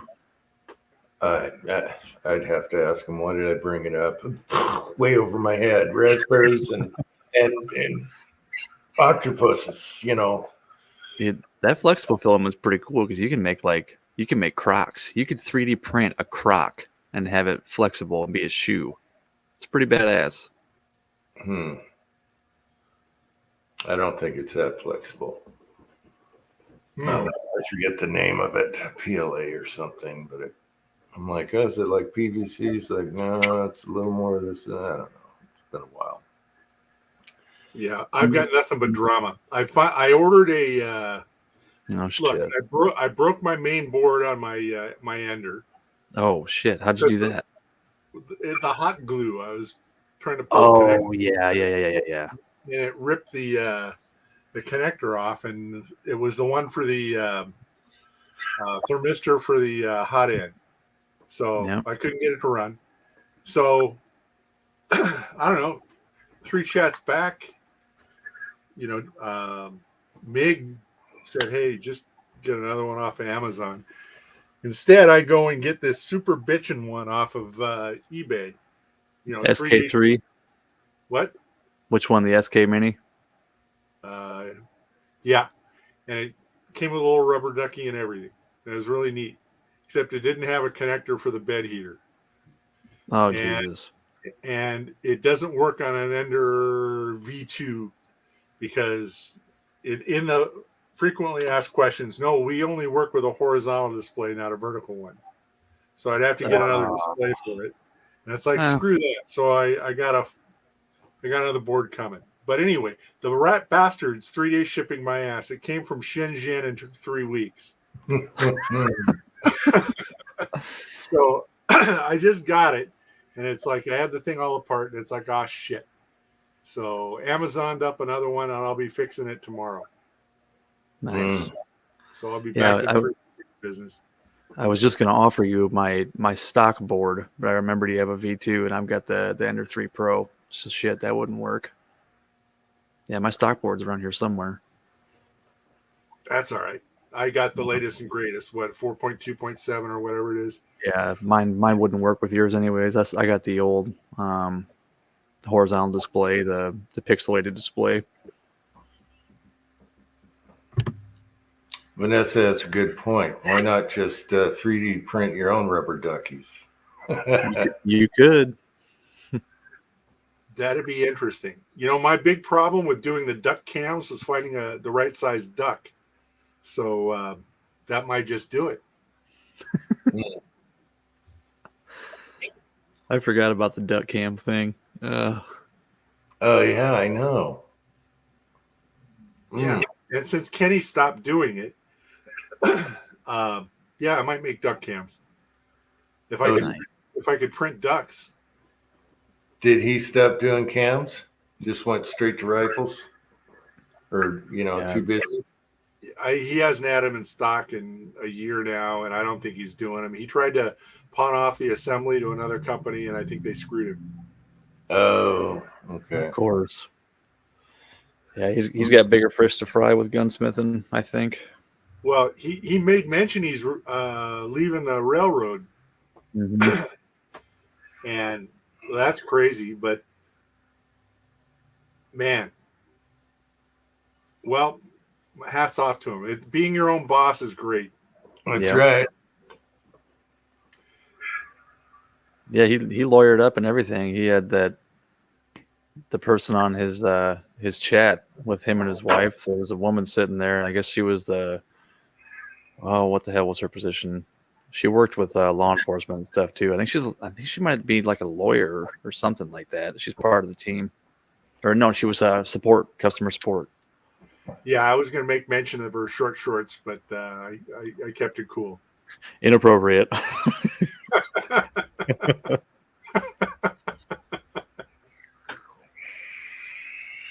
All they needed was that troll to come on. That would have finished it. Oh. Oh. Every time I forget about that, it comes back into my head. It comes back and haunts you. Yes. I am so glad I missed that. Dude, It's kind of like the two-piece frame. It haunts you for life.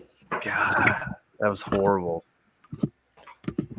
Okay. On to We had something else. a full panel too. You had to drop out, so we had 5 regulars and that guy.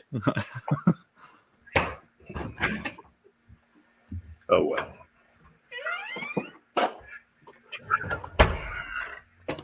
So I got to go to the range. I've got 100 rounds of this 45 Colt to blow off, loaded up, and All right.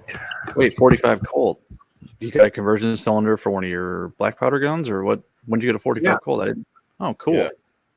yeah. So where is it? It's buried under here somewhere. But, Are you using black? Are you using black powder, or are you using smokeless? No, I'm using black. I got Nice. 25 pounds of black fire hazard sitting right here. So Hell yeah. yeah. So yep. Oh, That's bitchin'. that one. So got to do that. I should clean the reloading room though. I had to take the TV box out of here to even get in to get on the chat. Yeah. So, Yeah.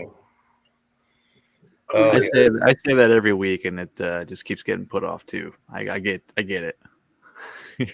well, no, this was just the end. You know, there comes a point where you can't get into the room anymore. They put the 70-inch TV box, they shoved it into the room, and I couldn't get a foot in. So,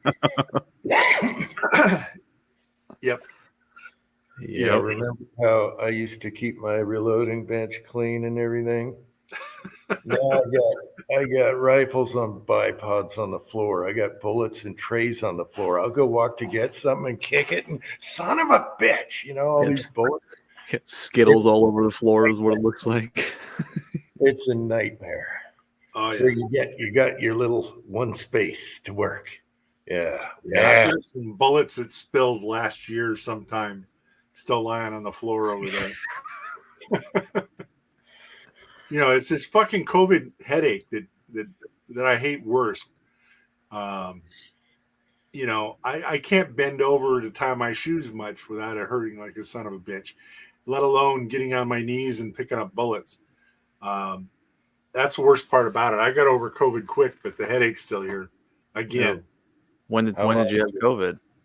About 4 weeks ago. Oh Wow. shit. Holy crap, I'm staying away from people. Maybe I'm immune. I don't know. No, it's like what is that story? The Curse of the Red Death, Edgar Allan Poe. You know, Uncle Jim's up in his castle. Yeah. With no immune building, Yeah.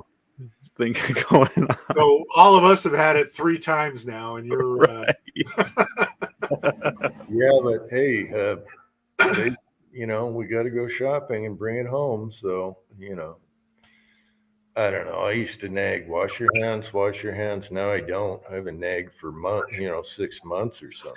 So I gave up on that. So it went around my entire workplace. Like everybody had it, but right before Christmas. I mean, I had it, and it. Hey, it's black powder. It's fine.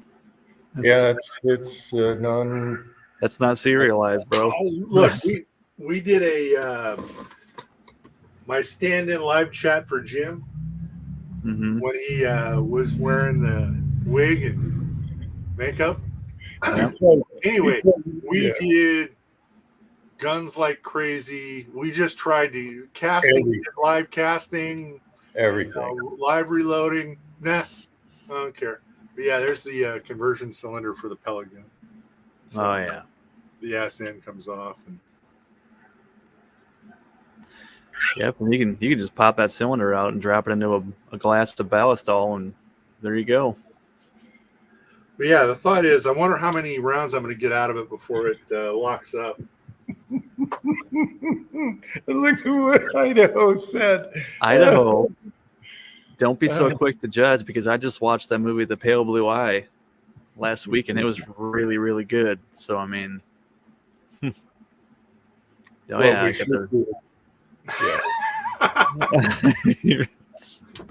What we should do is all chats on Pat's channel and call it the Get Kicked Off of YouTube channel. I haven't gotten a strike yet. I keep trying, and I'm going to keep trying. All you guys have like the metal with the oak leaves. like Vanessa said. Fuck, they won't even delete a video.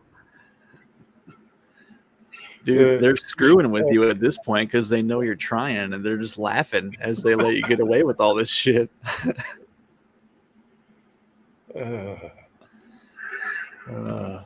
Jag, I can't quote it, but I remember it. Nevermore, yeah. Nevermore, nevermore. Yeah. See, we have culture. We got culture. That was an incredible movie on Netflix for those of you that have it. It's called The Pale Blue Eye, I think is what it's called. And man, it was really good. It was Edgar Allan Poe as a young West Point cadet, and he was helping a guy solve some murders around West Point. Man, it's phenomenal. Really? Mm-hmm. All right. A lot of stuff about that I didn't even know about Edgar Allan Poe. I didn't know he was a West Point cadet. I had no idea. And the guy that they got to play him looks about as goofy as Edgar Allan Poe did, because he was not an attractive man.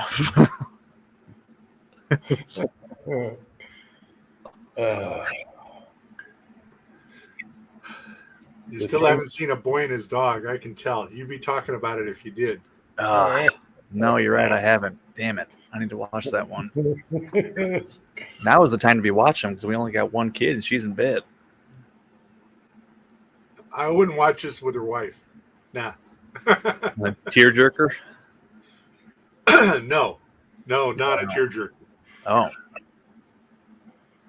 No, not a tearjerker at all. And wasn't that Australian?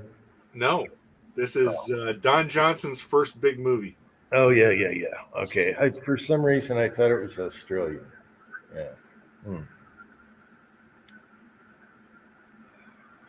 Robert Frost. I remember reading his books, too. I couldn't Idaho, stand you're underestimating us. My dad liked Invictus for some reason. Bloodied and Bowed, yes. Chasing Windmills, yeah. Whitman. Is that Walt Whitman? Not familiar with that one. No, American poets are pussies. I mean, I'm not disagreeing, but you don't have to be a pussy to read it. No, but if you enjoy it, maybe. Yeah.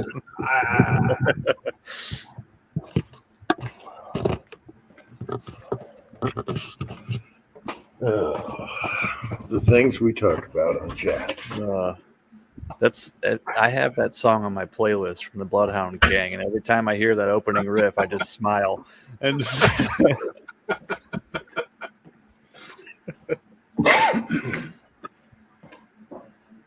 Yep. Yeah, I had it on the other night, and Sylvia saw the cover picture with a blonde chick topless. What's the name of that album? Hard Off? I think it is. It just has a lady on the album cover, yeah.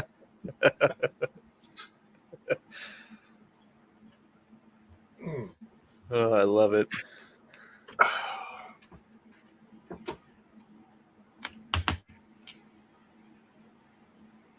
Oh, shit. Well, good night, Idaho. It's good to see you. Yeah, I don't know if that's him saying farewell or Miles complaining to go about how before much I he sleep. has to drive. Oh, that's right. Oh, then I misunderstood. Yeah, I mean, maybe. I don't know. He'll have to elaborate. I don't know if he's driving or if he's parked somewhere.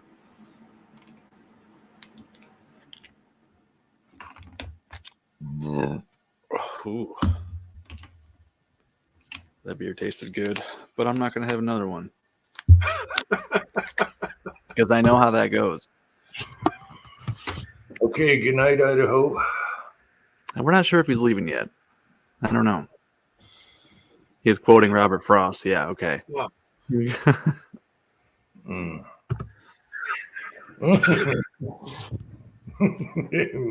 funny. We can play that game. The people who are cultured understood that joke, but the rest of us peons didn't. Oh, Every now and then, Sylvia get the last soliloquy of Kate from Taming of the Shrew. I don't remember that one. Fie, fie, fie, unknit that furrowed brow and dart not scornful glances to your loving lord. I would love to be able to just talk like that in a whole video. And I shoot my, oh, that'd be so funny. Yeah. I guarantee you, Preacher could do it. He could do it. Pat was pretty good right there. He was pulling that off. I'd like to see Idaho do it. Now that'd be funny. Yes. Holden the Broadbuster. Yes. Hear him say "Shut up, Pam" in Old English. Silence, woman. Oh man.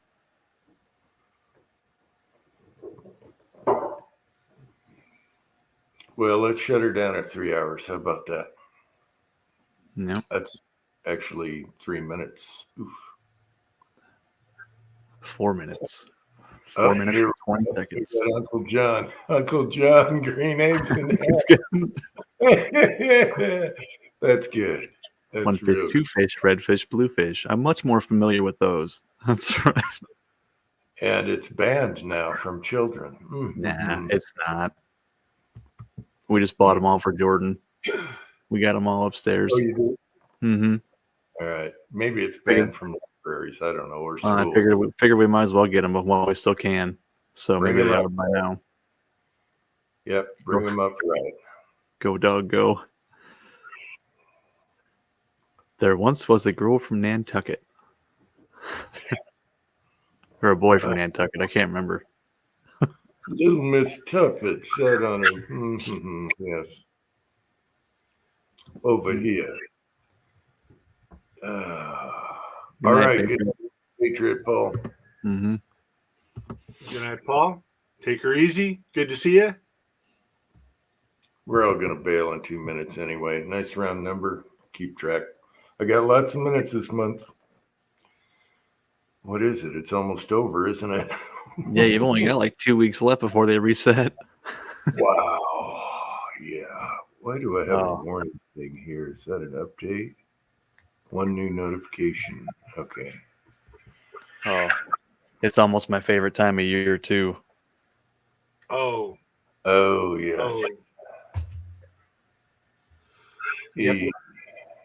For you retired guys, it sucks, but for guys like me, it's pretty awesome. Oh, no. That just means you gave them too much during the regular year, you know? So yeah. And as much as I hate giving them an interest-free loan, it's nice getting a big chunk of change back like that every February. Because I have a kid that I didn't report on my W-2 at work, so they're gonna see that and be like, "Ooh, we owe you a couple grand." Mm-hmm. Yep. Not spending any of it either right now. I'm not spending shit. I'm just gonna sock it away. The way things are going. God. Well, you should buy guns. You know, they don't depreciate. That's half my problem. That's why I'm broke half the time. So Yeah, I need to stop. I've been a really good boy for 3 months, and it's just killing me, you know? Right. Because I got a whole bunch socked away for my vacation, and I could have bought guns. I get itchy fingers all the time, you know. My mailbox still gets blasted with hay, you know. That's why I looked up that 10 millimeter high point. You know, it was in the mailbox. 229. It's of course not on the California approved list, thank God. Oh, it isn't. Yeah, but Nevada ain't got no list. No, Nevada ain't got no list. But I should probably do that. I'm heading up there beginning of February. I'm not going to come see a Jim because it's a weekend trip with a little woman. But Okay. yeah, I'll probably maybe change my residence. Get around to that. I got time to do that now. Yeah. There you go. Good night, Thorzax. Yeah. So yeah, go out and get yourself a toy. Nah. Well, I got this damn black powder pistol to play with. So I know it's been like 3 months, but between getting the cylinder and the dies and the bullet molds and the lube and Yeah. all the other shit and the brass. So yeah, when I'm done with that one, maybe something else. That's part of the hierarchy of bullshit with reloaders. Like at first you say, "Oh, I'm going to reload to save money." Oh, I'm going to buy a new gun because all I have to do is buy the dies and the brass and the bullets and the mold, yada yada yada. Yeah, dude, it's a rabbit hole. Yeah. And you're probably like the rest of us. We have too many projects and we never finish any of them. That's right. That's what I'm going through. Especially if you're buying anything that's threaded barrel. There's another rabbit hole. Oh, that has threaded barrel. Gotta have that. Yep. Gotta get it. Oh, I have a red dot now. I want red dots on all my pistols, so I need new slides with RMR cuts. Yeah. But you're right. When you have too many, you can't concentrate and load and work up loads for each. And now I have some that are totally unknown. I have no idea what's going to happen. I kind of think I'm done with new calibers. I got so much shit. Yeah, I'd say that now, and I probably will eat those words in the future. But shit, if I'm gonna buy again, I'm gonna buy it in caliber I already load for. Why not? Mm-hmm. I'm already laughing because Sylvia is going to find something bizarre. Right. She already has. So, whatever. It'll be another one, and it'll be just freaky bizarre. I'm not scared anymore. It's okay, honey. I'm gonna start sending her videos of that new 360 buck hammer from Remington. Get her to just to mess with you.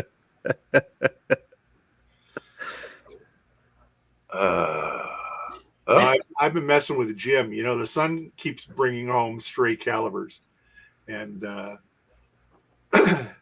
I think now it's he's doing 380, which is a sin in itself, in my opinion. If you load 9, yeah. Yeah. So it'll be something fun next. Yeah, I'm glad I kept a jar of those 380s that were in the scrap pile. Okay. Because I absolutely did not want them around 9mm. And now, yeah. Watch, he's going to start bringing home calibers for you to load, new calibers, and all of them are going to take large pistol primers.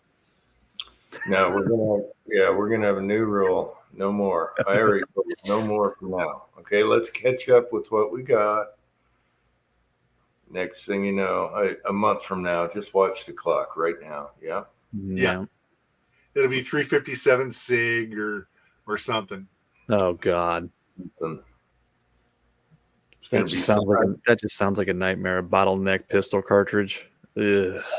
Yeah, I wouldn't want to load SIG, even though a lot of people do. We have the 5.7. That's my scariest pistol round ever. Right. But it's not so bad now. I think we got. Well, your case is that tall, and you got a headspace off a bottleneck.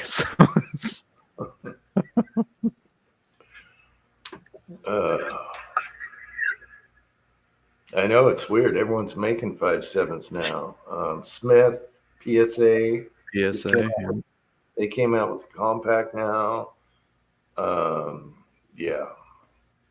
And 10mm is huge right now. Everyone's doing 10mm. So hopefully that gives us brass. People collect at the range and we get the brass.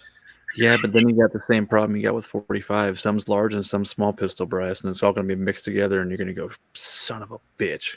Yeah. No, I put it in jars, and I like that because if you run out of large or small, you can use the other. So I like that. Just shoot, collect it, put it in a jar when you come in. That's what I've been doing. So that sounded good to me too. And then I just mixed it all together and just said, screw it, I'll figure it out next time. No. Only take one out at a time, and like that. Yeah. Yeah. I haven't gotten a large primer to fit in a small primer hole yet, but I'll try. With that handle, you could do it. Yep. Uncle John said, "Rest in peace, David Crosby." Is that the guy from Crosby, Stills, and Nash? He died. I thought he already died a long time ago. Nah, I think he got a liver transplant and cleaned up his life because of it. Oh wow, really? Wow. Oh shit! Didn't it give him like an extra 20 years or something? It's been a while since he had that, hadn't it? Oh yeah. Yeah, that's like Keith Richards stuff. He Wow. lived all those years. Oh wow, I thought he was gone.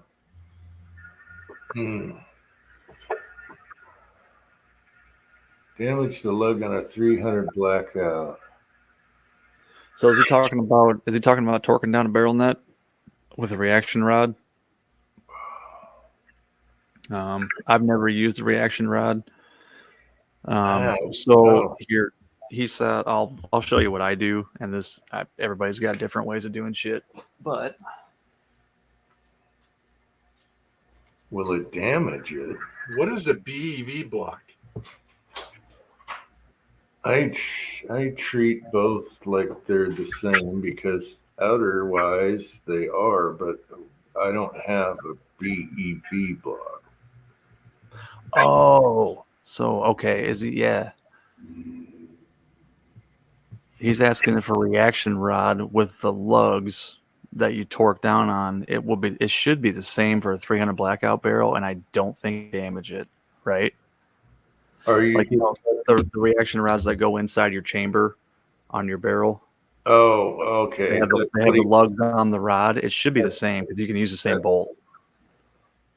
Yeah, that I never used, so I don't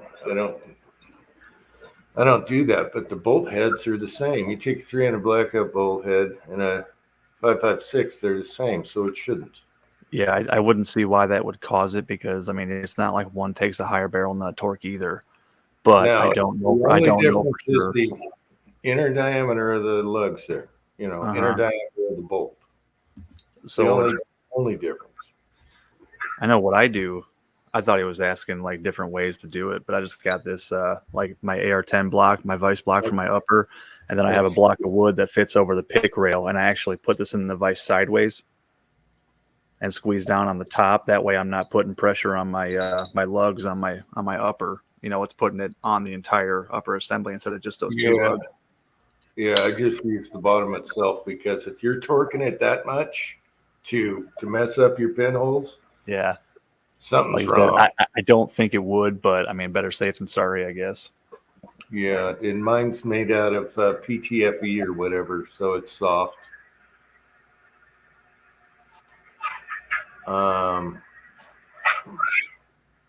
Yeah, he said it's the same bolt.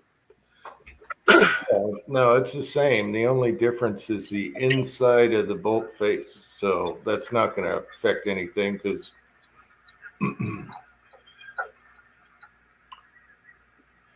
no, you should be fine. I forgot I did this. Here's my vice block for my AR-10 loaders. I 3D printed it. Oh, yeah. Cool. Yeah, I didn't have to buy one. I just had to wait 10 hours for it to print.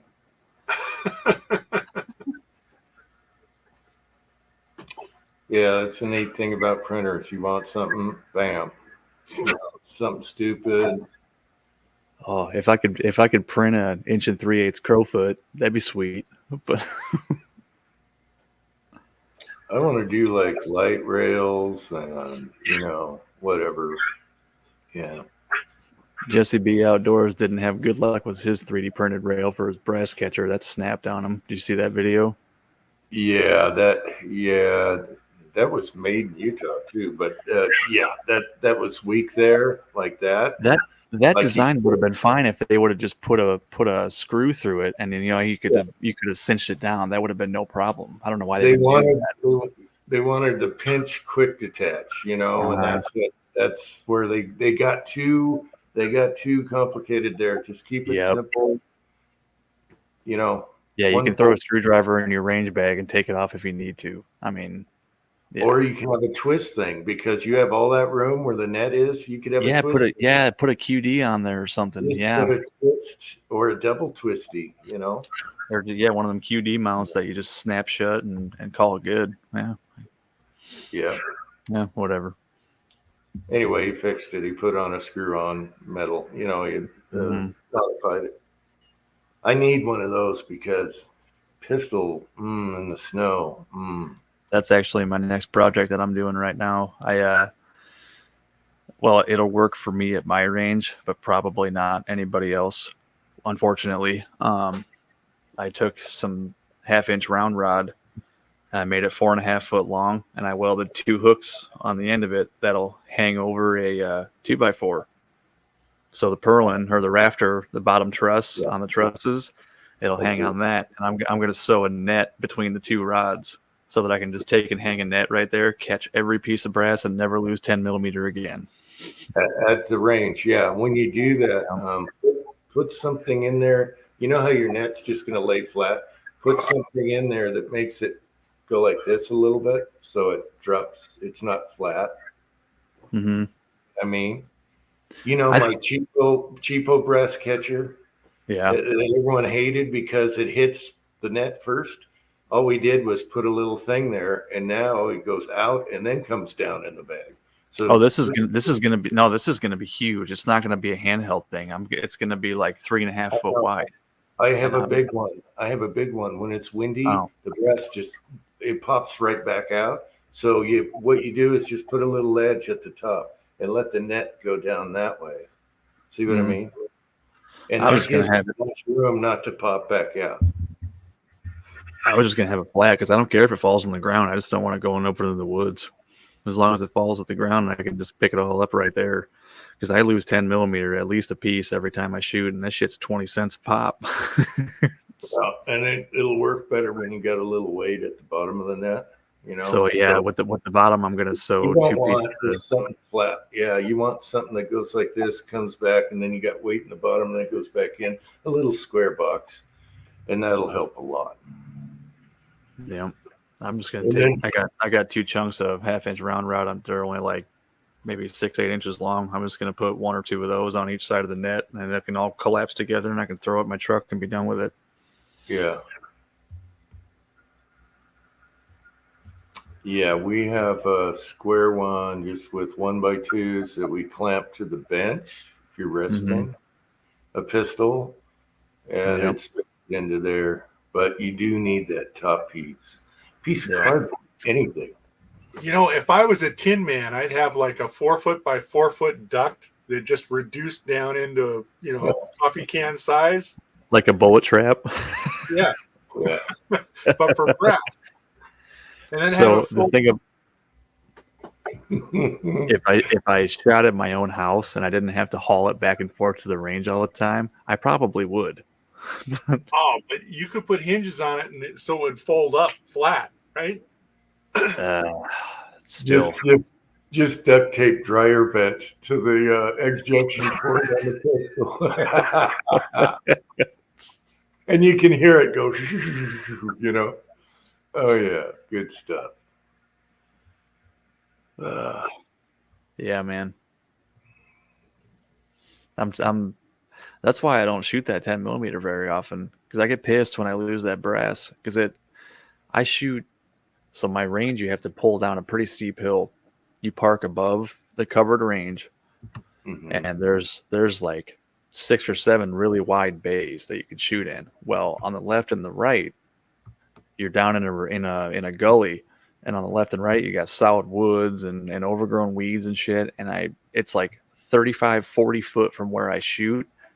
My brass will go into those weeds and I'll lose a piece every time. I've had it bounce off the windshield of my car. Like, it's ridiculous how far that brass goes. And instead of messing around with the recoil spring, which would be easy, I decided to go the hard way and make my own net. Yeah, it's going to be good. That's the worst thing about it, is watching the brass instead of watching where your shot fell. Right. It's bang. Oh, I was there with my wife once, and I was like, "Here, stand here and catch my brass, so I don't lose it." Yeah. Did you see I was looking up on Thingiverse or whatever for pistol brass catchers, something to start with, and then do and a guy has a little fish net for your aquarium, and he's holding it and he wraps it around his arm, and that's it. It's just a cheapo metal. Okay, guys, you're talking about torque and ARs. I like 35, 40 pounds. And I've been told that by certain industry people that's a good one there. If it's too loose, you don't want that nut coming off, especially if your nut guard's attached to it. But 30 to 40 pounds, let's say that. I can't remember what I even torqued mine to. 35, and it's all clocking that tube. That's all it is. Mm-hmm. Just get her enough torque where she won't come loose, and then line up the tube. Yeah, I think when I torqued mine, I can't remember what the hell I did. It's been so long ago. Yeah. Okay. He's just said 43. So yeah, that's about where I'm in there. 35 to 40 for me. But it depends, because some of them you gotta index them, Yep, you gotta time them right based on your handguard. And then you index on the torquier side, and you also want to put your nut on, nut off, nut on, back it out, put it back on. Okay. Yeah. You season your threads. Okay. Stand on one leg, say the Pledge of Allegiance. No, just thread it at least once. Thread it, and then thread it back, because it will be. You got to break in that thread, and then don't put any Loctite or none of that nonsense on the threads. No grease, aeroshell grease. Yep. Yeah, you can put a little grease on there because you got aluminum. It depends on. Mm-hmm. What sucks is when you got a time for your gas tube. That's kind of a pain in the ass sometimes. I had one where, it was weird, but usually you feel that at about 30 pounds and you start looking for your tube. Mm-hmm. And you just go to that. Yep. Oh, you mean you're not supposed to just use a pipe wrench and lift your bench off the floor when you tighten down a barrel nut? No. Monkey wrench. I even bought a torque wrench from Harbor Freight. Even Me too. Yeah. Yeah. So I don't know if it's within 10 pounds, it's fine. I mean, it's not like it's a critical measurement, but yeah, just to keep me from gorillaing the thing, it'll be fine. And then, Yep. Well, my Foxtrot 45, which shoots good, right? Mm-hmm. I didn't have an attachment for the torque wrench because they used the nut. Pipe wrench. I just okay, that's about 30. That's what I did. With it's what? on. But you don't have a tube. Okay. With- so I just What'd you tighten it with? Channel locks? Knipex? Knipex Smooth Job does everything, because I couldn't find that size. It's Right. It's weird. Anyway, Knipex had it in on the block, and I didn't have to worry about a tube because it's a blowback, and I just torqued it where I thought, okay, the barrel's not going to come off, but I'm not cranking the crap out. I got a funny one for you. That Bear Creek Arsenal upper, my original 300 blackout upper before I rebarreled it, they had that barrel nut on so tight that I used a pipe wrench to get it off. Had to. And I galled that thing up. I didn't give a shit. I was mad. I just... Yeah, I think I had one that was on there, and I'm like, who the hell tightened this thing? wasn't me. Because I think the spec is all the way up to 80 pounds. Who wants to do 80 pounds on aluminum? I'm not doing 80 pounds. But that's the spec. I want to say I did like 45 to 50 on mine, if I remember right. Same on my AR-10. I think I did like 50, maybe.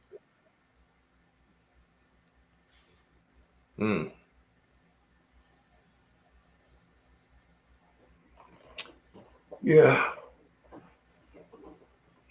But ARs are easy. That's what's great about them. I have a full size 300 blackout I got to put back on. And I have that little 8-inch I got to put on something now. Yeah. So I'll be back out there. But those will fit a torque wrench, wrench thingy. I think I have an 1 1/4, 1 3/8 Crowfoot. Those are the two I have. What's an AR-10 usually? 1 3/8 or 1 1/2? I don't remember. I don't know. There's so many manufacturers out now. They're using different crap. I wish everyone would do standard stuff, Same with the way they attach to the handguard. Everyone's doing different ways. I like the squeeze on the lock nut myself because it's not slipping forward. This one's made in Taiwan. That's good stuff. 1 1/4. I don't know where my other one's. Taiwan is fine. Yeah, I like Taiwan. Yeah, Taiwan is fine. It's the commies I got a problem with.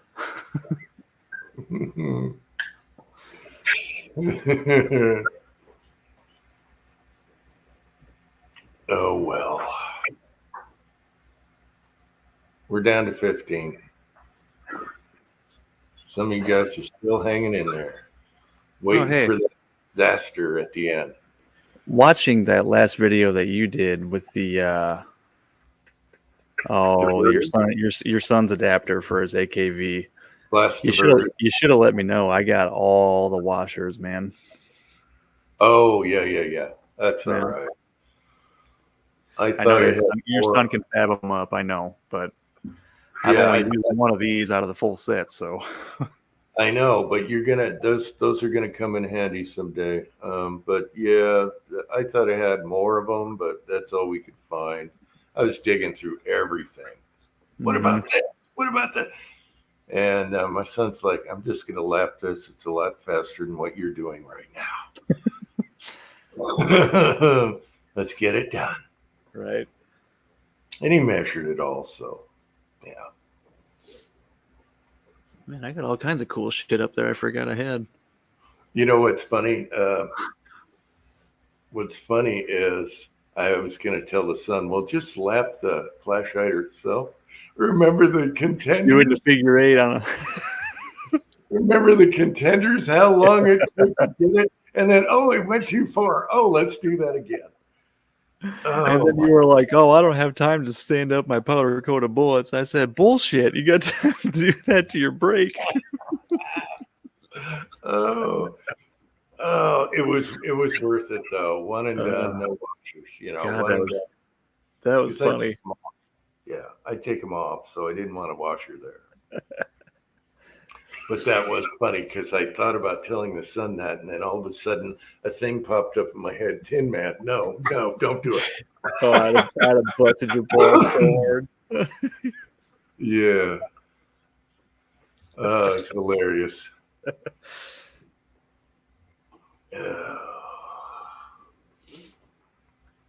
I've been giving you quite a bit of shit lately.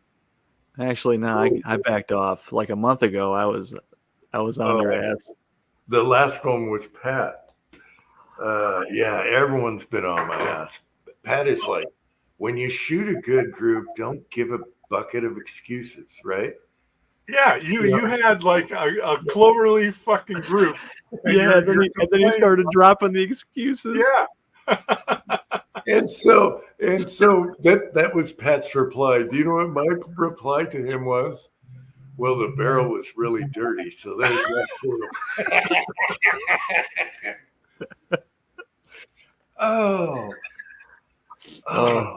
Yeah. What was my last one where I was busting you? It was with that red dot when you said you're not supposed to see the circle, and you said it like 12 times. So my comment was, I missed it. Are you supposed to see the circle? And I repeat myself a million times, and then you go to edit, and you're like, oh man, and I can't do it. I do the same damn thing. The hollow point video that I did, I told people that was a shallow hollow point like 9 times. We all do it. It's funny. I know. I'm going to write notes and have them on my desk that say, don't repeat yourself. No bucket of excuses. No, fuck because it you if they have- can't you- take the joke. Exactly. That, and you have to repeat yourself over and over, because if you only say it once, you're going to get 12 comments in the video asking you the question. You're like, I said it in the video. So if What you say it size 12 phone? times, yeah. Yeah. Don't change for nobody. Right about now, you should be thinking. I kept telling you to put like a pound of tannerite under your swinger. For right about now, Yeah, I know. I thought about that. Actually, my wife has snowshoes. Maybe I'll go out there. Correct me if I'm wrong, but doesn't tannerite not like the cold? It Didn't you doesn't try like- that with the snowman? You tried like 12 times to blow up a snowman. You still haven't done it. Yeah, the snowman was really weak, and then my son said, "Yeah, tannerite doesn't like cold." So, Mhm. yeah, but you got the foul, and I think it'd set it off. Oh yeah. well, we got the one to go off, but it was like there was still powder all over the place. It was only a used- poof. Yeah.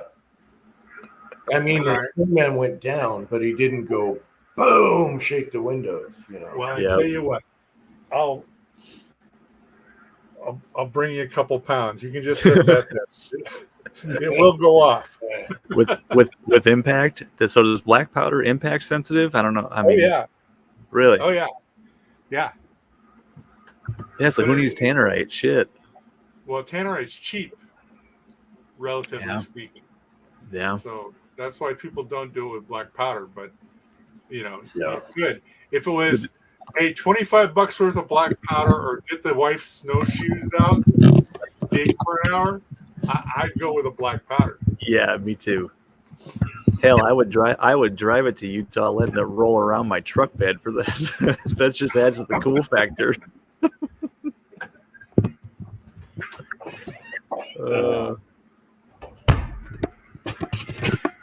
Yeah, maybe I thought about like a little warm blanket or something you heat up and then put the tannerite in it, then put it in the snowman. He's got an extension cord with a heating pad around the It's like, why does he got a heat lamp out there?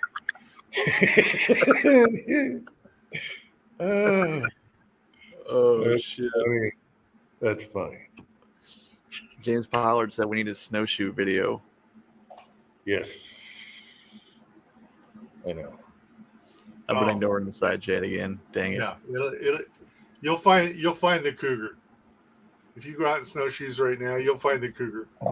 Yeah, just cut your hand before you go out, so you leave him a nice blood trail. You'll see a cat out there flipping snowshoes in the air like it's the banana toy. The cat Oh. starts beating you against the swinger. Yeah.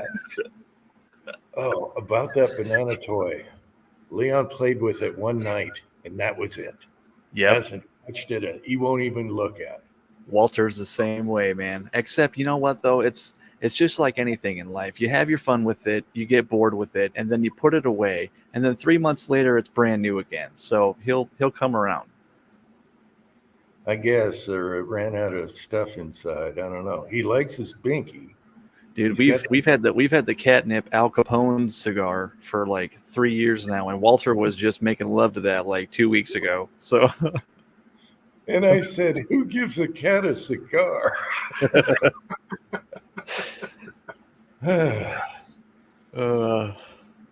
yeah, This is- every time I see him walking around with that thing hanging out of his mouth, I picture him going meow, see meow. Yeah. What was that actor? Mm-hmm. I forget. Not James Pesci. Kidd. Mm-hmm. Much older. 40s and 50s movies. 40s. Meow. Yeah, kid. Yeah. Meow. Anyway. This.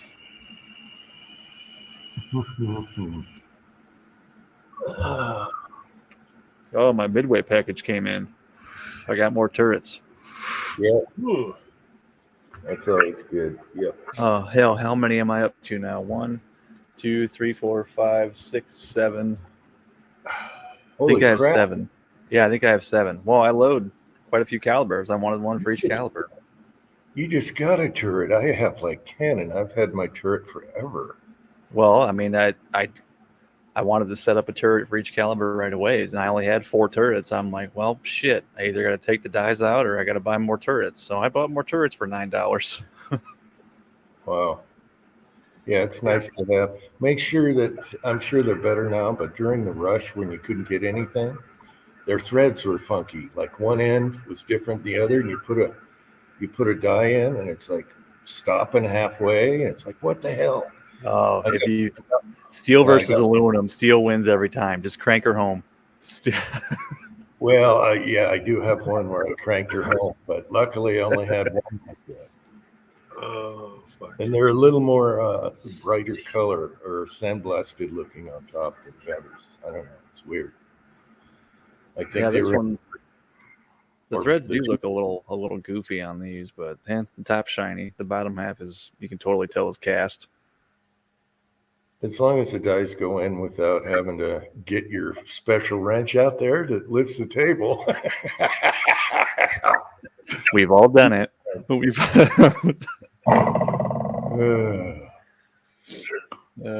yeah. But then the shitty thing about these turrets is it's like, okay, so I use that stupid safety prime system. So now I got to buy the risers. Oh hell. Those that you put on top of your powder through die, you got to get those so your auto drum's high enough to not smack your priming system. So I had to buy Yeah. 4 of those. Yeah. Yeah, and then my 10 millimeter one still isn't high enough for me to thread that auto drum down because I use that stupid Hornady custom grade seating die that's fucking gigantic. Pardon my French. Yeah, that is a little tall. I don't even know why I bought that die set. It's a seat and crimp in one die. It's like I shoot cast lead. I don't want that, so I don't even use it for that. Yeah, I'm surprised you didn't just go weld up a little stand to do your powder measure over it. When you do metal work for a living professionally for 13 years, I don't want to come home and do it for free in my off time. Yeah. Most of the time. But that way you don't have all that stuff jangling around on top. That's why I like to do it like a single kind of. Yeah. But yeah, you could weld one of those. That's stupid easy. Yeah. And just, oh hell, there's a bolt hole on the back of I got that inline fab mount too. So you can just mount it right to that and have the little arm and things. Yeah. But I bought another auto drum too, so I could just have a backup, I guess. I don't know. I really only needed one. Ideally, I want an auto drum for each one, but that's like $40 a pop. I ain't doing that. Pollard said you could double up. That's a good idea. Double up on your riser, or use half and half. Another. Well, and I don't really need to. I would rather. Okay, so it's just me being lazy. I would rather take the whole auto drum and just take one finger and spin it down to tighten it, and then do this with my fingers. But with this smacking that die, I just got to do, use that little stupid knurled nut that's tiny. So it's just an inconvenience. It still works. Well, if I put too many risers on that thing's going to be hitting my floor joists. Well, this is Tin Man, and here's my Got a 4-foot riser on my powder measure. You can hang stuff off it like air fresheners on the car window. The little hula girl. Oh yeah. I tell you what, though, I like that Lee gives you those drums that you can buy in the little kit. They'll sell you 4 of them for like $10. Yeah. So then I can just have this set up for 5.2 grains of power pistol, and then when I change calibers, I just pull this one out and I set it with the turret, and I know. So I got a bunch of those I got to dial in yet. Yeah, I have 4 pistol, 4 rifle, Mm-hmm. but I take around so much I don't use it. Yeah. He's I received a single stage today. I was going for the Forster Coax back ordered. $70 compared to $350. Yeah. Lee is definitely the best value. Yeah, and I can't wait for them to come out with those flare dies. Oh, I know, me too. But me and Curtis were talking about that too. So the powder through dies, like the charging die itself, I don't know if they're gonna sell just the expander plug itself, because those charging dies are different throughout the years. They've all been different. So do you have to buy the whole damn die, which still would probably only be like $15, which I think would be well worth it. But I mean, I'd rather use the dies I've already got and just throw a new plug in. But with all the dies being different, I don't know if that would be an option. Well, they might have replacement parts, and if Midway has the replacement parts, you get the free shipping, and then they're just cheap little replacements. You know, Ideally, yeah. But then you got the guys that will load 40 Smith & Wesson and 10 millimeters. So what do you cut that expander plug for? You know, you got to have one for 40 and one for 10, or will the same one work for both? I don't know. Oh, you just seat her down. Yeah, but you still got to actuate that auto drum on top of it. Oh, And you got to have enough room in the die for that powder through expander to travel to actuate it fully. So that's the problem. Auto drum. Problem. Single stage. That's your answer. That's why I bought the turret, man. Single stage. I can bang out some rounds on a turret. Yeah. Hey, Idaho's back. Idaho, we are still alive. Yeah, that 3-hour chat has careened past 3 hours. We're going to end this in 3 minutes. Funny how that works. It's a short chat, remember. Well, we're actually talking about good reloading shit. So, yeah. What else did I get with Midway? I got a bunch of stupid odds and ends crap. Handles are always nice to throw in, you know. Yeah, I'm good on handles, so I should have bought another pair just to have, but I think I have 1 or 2 extra pairs already, so I skipped out on those. Yeah. Chamber brushes that are for the carbon ring. I got a couple of those. The Lee lubricant. So I'm really interested to try this stuff because it's water soluble. So instead of dealing with unique, when I do 1,000 pieces of 223, I'll use a water soluble shit and just throw it in my wet tumbler, and it's all gone. With the unique case lube, that's not the case. Yeah, all gone with no pins and just hot soapy water. So we'll see how that goes.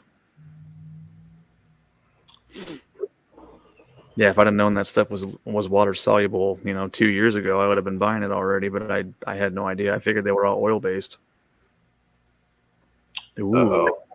Idaho's got a 300 blackout. There you go. Yes. One of the easiest casting loading calibers to me, anyway. It's not a pistol caliber, but almost. Yeah. I had a little issue with my Bear Creek barrel for 300 blackout, but that wasn't that was a Bear Creek barrel issue. That wasn't a loading issue. It was overall length and ogive, right? Short throat and whatnot, and free bore, yeah. Or they just use the hell out of their reamers way longer than they're supposed to, which I can understand that. And for somebody who doesn't reload, it's probably fine. Yeah, copper. No one's gonna notice at the factory, unless it's really big factory, heavy bullet. Well, that's like that 10 millimeter barrel. When I got that in my 1911, I was plunk testing shit and none of it was passing. I was like, what the F is going on with this thing? Even factory, half of the factory stuff wouldn't pass the plunk test. I said, son of a bitch, they undercut my chamber. So I had a gunsmith here just run a finished reamer through it, and now it's good to go. Nice. But yeah, I mean, I could have just sent it back to Springfield. They're right over here in Geneseo, which isn't too far away from me, and said, hey, run a new reamer through that. You guys messed it up. And they would have done it for free. Oh, don't refuse, Idaho. If you got a can, you're going to love 300 blackout. Even if you don't, it's going to be, fun. Gifted you one what, a 12-inch upper. Nice. Yeah, Yep. there you go.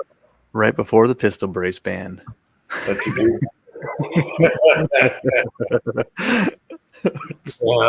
Don't worry about it. I know. Yeah. Yeah, the Bear Creeks are hard to pass up when they're $200 with everything on it.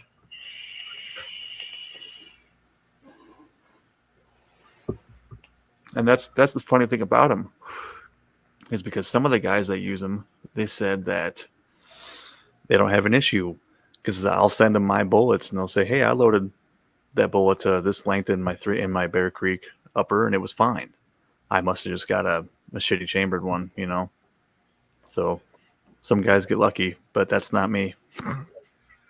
Oh, enjoy the root beer float, Uncle John. All right. Haven't had one forever, but it sounds good. I could probably only get about half of one down, and then it'd be too sweet. Can't do it.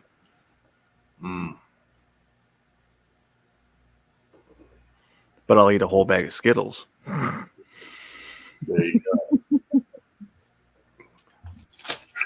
A foof. What gas length do you need on a 16-inch 300 blackout? Just for supersonic, most people will go pistol length gas, but you could go carbine if you think you're just going to go supersonic all the time. Mm-hmm. And then it's up to your buffer and spring in the back, in the stuff. And if you run a pistol length gas, you don't really have to worry that much, as long as you throw an adjustable gas block on it. They can just turn your gas down a little bit, and even if you're running supers, it's fine. Yeah, or heavy buffer, heavy spring, 308 Or spring, whatever. Yeah. But then you start getting pushed around. Yeah. Mm-hmm. Pistol is the standard, and then carbine for if you're just shooting hot stuff, full rounds, not suppressed. If you're shooting suppressed, everything you want pistol. I got one that's carbine, and that's the one that's into parts right now. that I need to put back on, and that's just going to be for warm stuff. Or I'll open up the port. Even if you're shooting suppressed with the carbine length, shouldn't the suppressor give you enough back pressure to operate that carbine length too? The problem is if you run subsonic without a can and you have a carbine, that's when you could run into issues, right? That's where you run into issues. So okay, it would be. Let me rephrase that. It'll be for like heavy bullet suppressed instead of real light stuff. Gotcha. If I'm suppressing, but I don't know. It's big and long suppressed, so why? Yeah.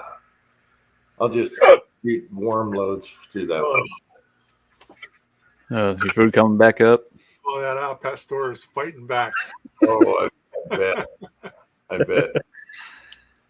And tonight, try left-handed if you cut the earlier part of the chat. Yes. No, I couldn't do it. No way, dude.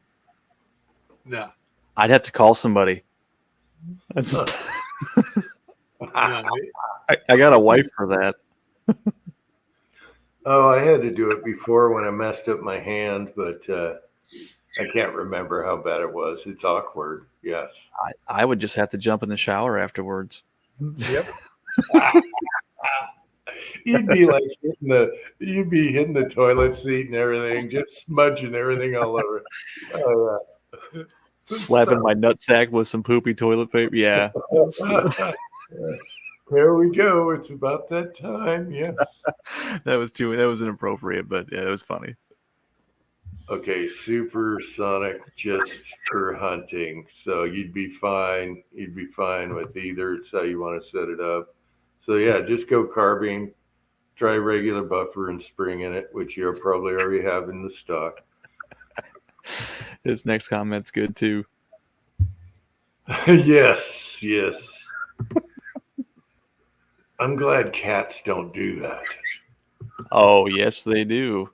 Oh no! Really? Oh, that's Not bad. not Walter, thank God. But my wife had two cats. You know, before we moved in together at her parents' house, she had two cats, and one of them, Freddie, was a big fat black cat that they found in the bushes. Dude, he was the weirdest cat ever. I shit you not. I saw him dragging his butt on the carpet like a dog the one day. I'm like, oh yeah, he does that. It's like it's so weird seeing a cat do it. I think I have a video somewhere, but man, it was wacky. But some cats do it. Yeah, it has something to do with itching and something they get. I forget what it was. Some kind of organism or something that makes them do it. I don't know. It's like, dude, you got a barbed tongue. What are you doing? Yeah, just go visit the neighbor dog and see what happens.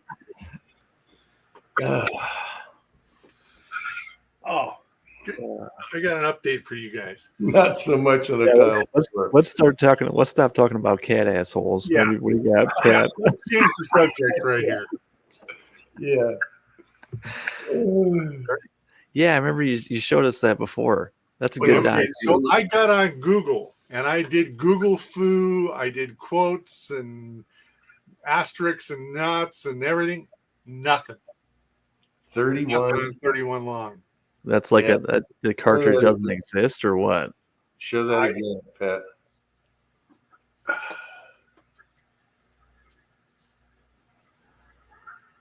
Is that like a non-existent cartridge or what's the deal? I can't find it. I mean, it's it's a real die. Right. Maybe it's for a 30 that is just slightly oversized. There's 32 long. There's 32 Smith and Wesson long, and all sorts of 32, but no 31. I couldn't find it. So type in that Lyman part number into Google, and does it actually come up 31 long on Google? Was it just a misprint on that label, or what? Don't know yet. I'll keep looking. I'm intrigued now. You know, it's like Yeah, now there's a cartridge that there's nothing. that's Oh my right up your God. alley, though. A cartridge that nobody's ever heard of. We're talking about the cat striking. Oh, that's funny. That's funny. And then Idaho has a question. H110, 296, something. 68. Shooters World Blackout, Shooters World SBR SOCOM. What else have I used? CFE Black. CFE Black, but on the lighter bullets, I like to use H110, 296. CFE Black is badass though, because for one, It is. it's a Hodgdon powder, so it's everywhere. It's easy to find, and two, you can't screw it up. It's like Varget. You can crunch the shit out of it and not overpressure it. That's why I like it. You can't screw it up. Yeah, 4227. What is it? Reloader 17. You probably get away with. Well, it in 140 something grain. What Low else? gun. Yeah. Well, if you want to cycle in your AR, he confirmed it's an AR, right? Mm-hmm. Because bolt actions, you got a lot more powders. Isn't 2400 good for 300 blackout too? Alliant 2400. I'm sure you can use it. I haven't tried it. I but thought I heard something about somebody using that though. I can't remember. Yeah, Idaho has CFE Black, so that's good. But if you got H110, Idaho 296, that's going to be usually a good shooter with a light bullet like that. H110 gets kind of crazy though when you get too hot. I've blown primers. When you get a little spunky, but what grain bullet did he had? I'm thinking 16. Start. So I was shooting the Lee 155, and I think I was using 16 and a half grains of H110, and I seated to the crimp groove, so it was pretty short. So it got spicy. You didn't have volume, and that's why. H110 likes to not have volume, but not too much space, but don't call it. Yeah, No. between 90 and 99% case fill. Yeah, it'll suck when you got space, lots of space, and it'll really suck your primers if you're crunching. If you get close to crunching, it likes to be close to the bullet though, so it depends on your bullet.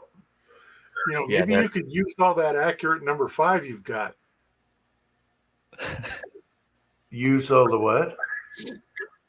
Accurate number 5. Accurate number 5. Yeah. Yeah, I don't know if I tried that. Not out of a can, unless you want your can to blow up. No, number 5 is reserved for 5.7 now, unless Idaho wants those dies back. Idaho PSA has PSA and Smith & Wesson has the 5.7 pistols now, and PSA has a more compact frame one now coming out, and they're cheap. The PSA ones are going to be cheaper than anyone else, and they're pretty damn nice. They did a few things to it over the Ruger. Oh. Let's see. James said 2400 works for 300 blackout. I still want to find that powder and mess with it in 357. It's a Magnum pistol type Mm-hmm. round. You know, anything Magnum pistol is going to like it pretty much. Oh man, you're still touching the label, Pat. Wow. I'm way below the label now. Ooh. Nothing but backwash left. It's okay. All the floaties are dead. The alcohol killed it. Yeah, it's funny. You two are drinking and I'm not. And I'm the obnoxious one when I get way out there. Yeah. I only had one beer. I'm just doing it because it's cold. It's cold. Let's see.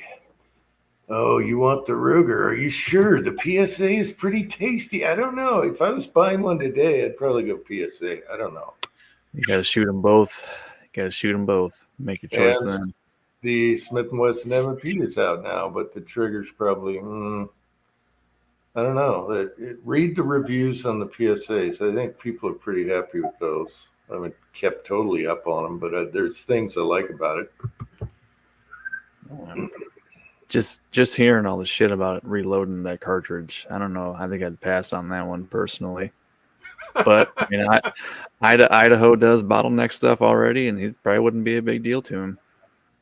The thing that gets me with that is the lacquer on the case, and you can't wet tumble those cases. You have to use like Simple Green or something. You know what I mean? Yeah, it's weird. I've seen tests where sometimes you can tumble it and it's fine, but I just used Simple Green water, shook it up, let it sit, shook it up, drained it, rinsed it. It was plenty fine to load. It wasn't nasty, and that works. But you want a case gauge all the way. And I put up the money for a Sheraton gauge. That's how much that cartridge scares me. So Yeah, I don't blame you. If cheapo Uncle Jim's buying a Sheraton gauge, the only one I own, it was for the 5.7. You really like your fingers. That's a spiky little monkey. Yeah. Yeah. And I think 22 TCM would be a cool one to have and load for. Man, those things are light recoil, but they are loud. And the fireball off of them, that was awesome at your house when Taco had his. Great. Uh-oh. No more live chat drinking. No bad now. I don't know if I can promise that forever, but I'll try. Oh, we can't go forever without seeing another monkey butt video. I missed the part of whoever's SHOT Show video showed that 1911 with the 2-piece frame. Man, I'd have been crying laughing when I saw that. I knew you would. That was go to Kenny's channel. It's his second video. I've watched them, and damn it, I don't remember that part. Yeah, I think it was Kenny, because he's looking at it, and Kenny is fit. He's fitted 1911s before, so he's kind of looking at the guy. He's looking down. He's looking at the 2 piece, and I thought he was going to say something, but he didn't.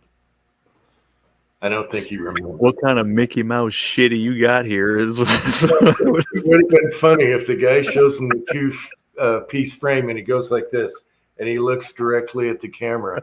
Uncle Jim. yeah. Oh, that would have been hilarious.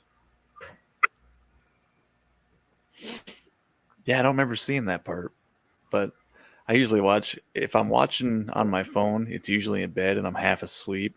A lot of times I'll watch on the TV, so I may not comment on every video, but I watch them. Yeah, I get that from people that I watched on TV. That's why I didn't reply 5 videos ago, whatever. That's that's me a lot too. You know. Yeah, you should. Yeah, I watch your video on the TV, but you know what? That bucket of excuses got me out of my chair. You know, it's like, what the fuck else am I gonna do? You know, I'm unemployed.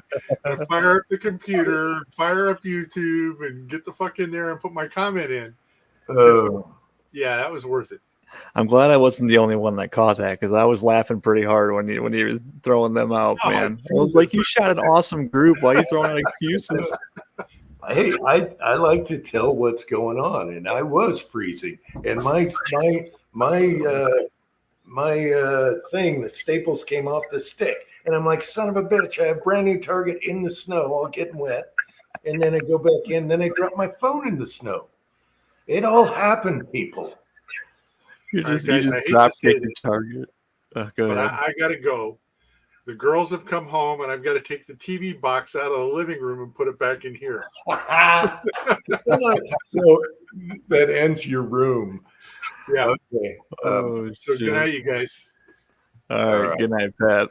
Good night, Pat. Thanks for coming on. Yeah, let's all just kill it here. It's about 4 hours. Everyone in the chat, love you guys. Hope I didn't offend anyone tonight. I don't think so because we're drinking water. Calm. This is a good chat. This is a funny one.